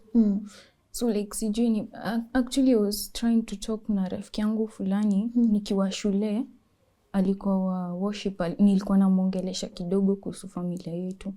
So nilikuwa namuuliza juu yeye ashachukua results, anajua process ya shule, kanaweza nipeleka, unaona. But it happen alikuwa out of Nairobi. So sijaiendea results. You'll go for them, sawa? Utaendea one step at a time. It's not easy. There's nothing about this conversation that's easy, but it's the beginning of healing. You get it? Yeah. Ungejiongelesha, ungejiambia aje? You deserve better. You deserve better. What's better? How does better look like to you?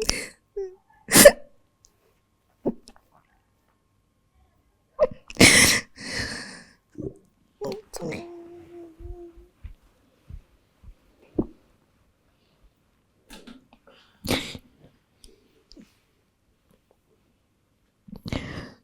You deserve better. So, you deserve more than better. So, okay.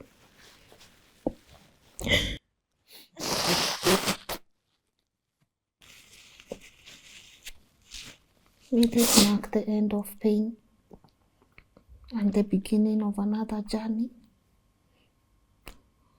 What does better look like? How does it look like for you? When ukimagine future yako ulikuwa na imagine aje? Okay, I really love this school kabisa. Juu when my mom venye walikuwa wananiongelelea kuhusu results zangu, alikuwa anasema eti acha ningoje the sun. Maybe ni hata kuja kuniletea grades poa nini. Sasa yeye akujua venye Mungu hata yeye ameplan. My brother kakamata na wasi, unaona. So ngoliza mimi nilikuwa naambiwa eti mimi am a failure. Mamangu akaanza kunimoka akisema acha angoje brother yangu mwenye ako nyuma yangu. So nikiwa nyumbani anaanza kusema sasa after brother yangu ameshatoka, kaanza kusema huyo msichana wangu nilipeleka form 1, and then she talks hivyo kiwa hapo ndio feel ni kama ni hata kuja kuniokolea. And then akiwa class 8 alipata exact the same marks nilipata nikiwa class 8. So mamangu before apate hiyo ya class 8 alikuwa tu ananimock. Msichana wangu atapita kabisa, atapita ashinde, mko mnaringa huko. So nikashangaa, why mock me? Then sister yangu akakuja tu kupata exact marks kama brother yangu ndio alikama akapata hata nyuma yangu. So mbona unaniita failure? Mbona unaniita failure? You are not. Sawa. I know it matters where words come from, but believe me when I tell you, you are not a failure. Would you want to go to school? But unapenda hiyo kazi ya hostess? Hiyo ya airport? What else do you dream of? Don't be shy. Say it. We have so many people watching and we have destiny connectors among us. Okay. What else do you dream of? Okay, unaona mimi nasema. Okay, we've really gone through a lot. Unaona. And then my mom akakama akatutoa place tulikuwa. So like we have nothing. Like ni kama tu tumetoka tukajipata tu Nairobi. So lazima turudi to hustle tena. Mali anakaa maybe ya kuopen up. Mali anakaa anaweza tolewa anytime. Anytime because watu wanamfight watoke na mtu alikuwa anamtetea yuko anymore. So yeye anaweza toka anytime. That's why hata tuwezi kaa na yeye, unaona. So Saa zingine unaona amekaa tu peke yake juu ni yeye, like kama anajiuliza tutaishi wapi, tutaanzaje kubai vitu, like tutaanza from wapi, nitaingia shule wapi, sina results, like na feel too so useless, sina kitu yote. Like, you are not useless. If you have to say good words to yourself, not what has been spoken about you before, what would you say to yourself, the way you know yourself? Becky, I am not stupid, I'm not a failure. Go on. Ninajua tu vitu zitakuwa poa because the way I dreamt vitu zangu ziko after shule, I know zitakuwa. Because I never gave up for the last 2 years because ningetaka kuacha Sama, vitu tulipitia ningemwacha kitambo, but nilikuwa nataka tu peace of mind. I kept telling Sama, hadi watu wakisemaje eti msichana wako yuko shule ni form 4 eti nini, wewe tulia tu, vitu zitakuwa tu poa, tutarudi shule. Na utarudi shule. Na nyi wote mtarudi shule. You heard what Sama said? Yeah. This one, itakuwa one day, itakuwa your past. Sini sawa, you still have a lot to hope for in life. Becky, yeah. You have so much to look forward to. And I'm telling you, in this show, we have destiny connectors who will hold your hand. We have parents here who will extend their love to you. You hear? We have people here who will take you back to school. We have people here who will offer you more counseling for free. You don't have to walk this journey alone. Yeah. You and Sama, you are not outcasts. Are you not in our country? Are you not walking among almost 50 million people in this country? Don't you think there's a bit of hope somewhere? The fact you survived 2 years, there's so much. Misawa, there's so much you can do.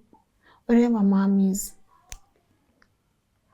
ile siku itafika. Aongee, by guys, just for the record, I reached out to Becky's mom and she does not want anything to do with this conversation. But popote ile siku ataamua watch kitu roho yake ikitulia, ungetaka kumwambia nini? Me, I'll keep saying this. You never gave me a chance as your daughter. Unajua tu vitu zote you kept telling me. Huku unajua zilikuwa zinaniumiza. I never got any chance like a daughter kukuwa so close na wewe. You know what you were doing. So I hope one day utaamini mtoto wako. Hata kama hiyo siku itakuwa gani, you'll give me a chance. Shida tu nitakuwa nazo at that moment. I need you as a mom. To be honest, sijaipata genuine love kutoka kwa mzazi yote. For those who are watching and they want to extend help, messages, support, spiritual, emotional, financial, for that one person that's watching this and they've already decided they're taking you back to school, do you have any contact number? Yeah, I have it, but sijui kwa kichwa because the sister to Sama alinichukulia tu juzi because I never had any idea. Okay, Sama, can you read it for us? So guys, the number is 011 36 51 240. Kwa ID wataipata ka nani? Rachel Magalo. Sister ya Sama. Ulifungua na ID yake. So I'm just going to repeat again, guys. 011 36 51 240, and we'll also share it here on the screen. I believe it has been there for a while now. Becky, I want to invite our psychologist, who is also a mental health advocate.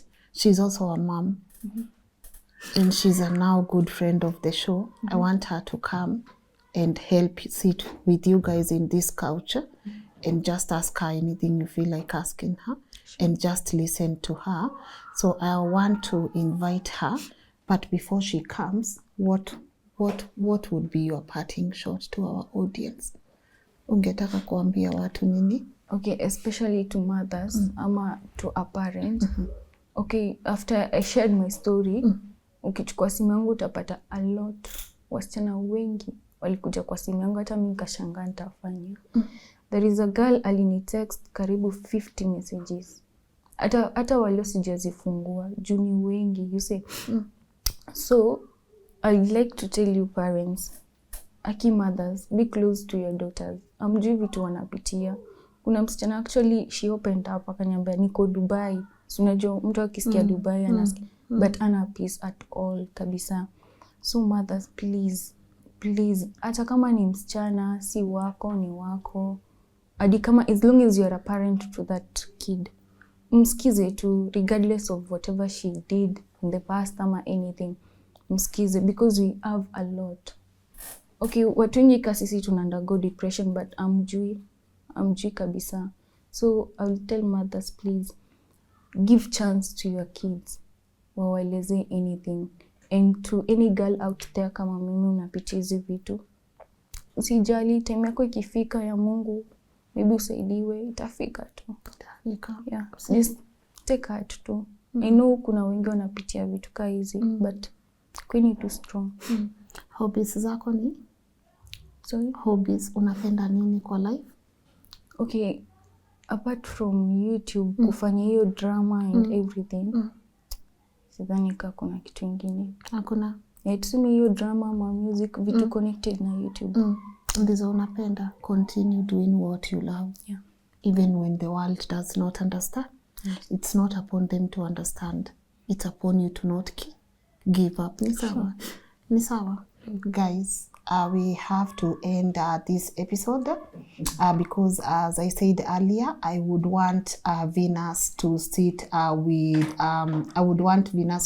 with the couple and maybe try answer, because I have questions. When I tell you guys I have questions, it's because I have questions. So remember, if you've not watched Summer's episode, please go and watch it. Then come here, watch Becky's episode, because right now we are about to ask some of the, I really do have questions. I have questions to parents. I have questions to the society. I have questions just for all of us here. So join us tomorrow at 11 a.m. For their candid interaction. And as I said, I believe Venus, she's just God sent to us. Because I do not know where I would have found someone who is so equipped, 360, because these matters touch on mental health, they touch on mediation, and there's a lot of psychology here. I think if you did not figure out what Becky's mom was doing to her, that's already reverse psychology. Itabia wazazi kujililisha mbele ya watoto ndio mtoto asikie uchungu. You get it? There's just so much emotional trauma, so much. I can't even think about right now. So join us tomorrow at 10 a.m. for our final episode of today's conversation, featuring Becky and Summer.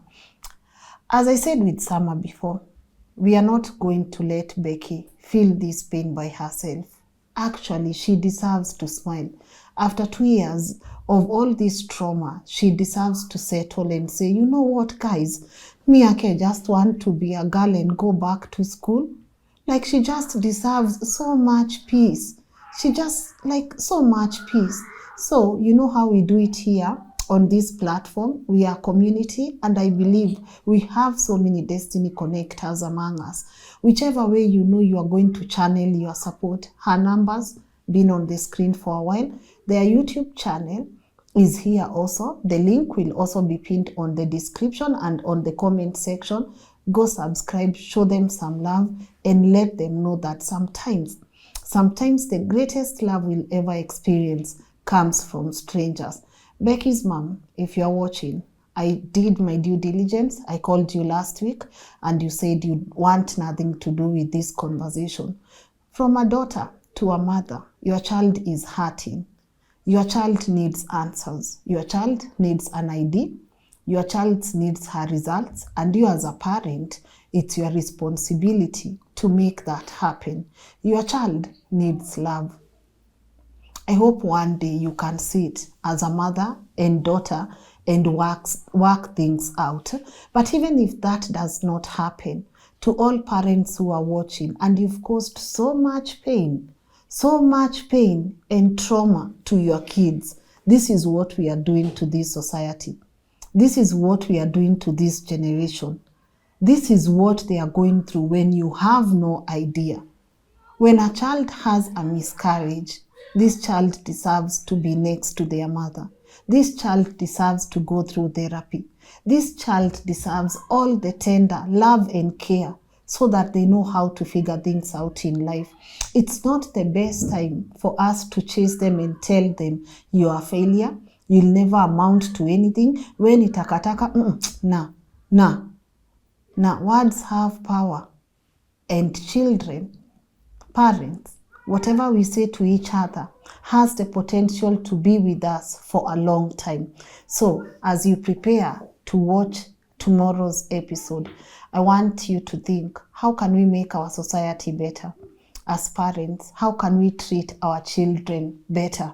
What are some of the things we need to stop doing? We need to stop saying to our children. I'm so glad that we'll be back again. Same clothes, guys. Ni episode tu imeisha. Mi bado nakaa kwa hii kiti. And if you have not also subscribe so you don't miss out tomorrow's episode. My name is Lynn. Tupatane kesho. Thank you for watching.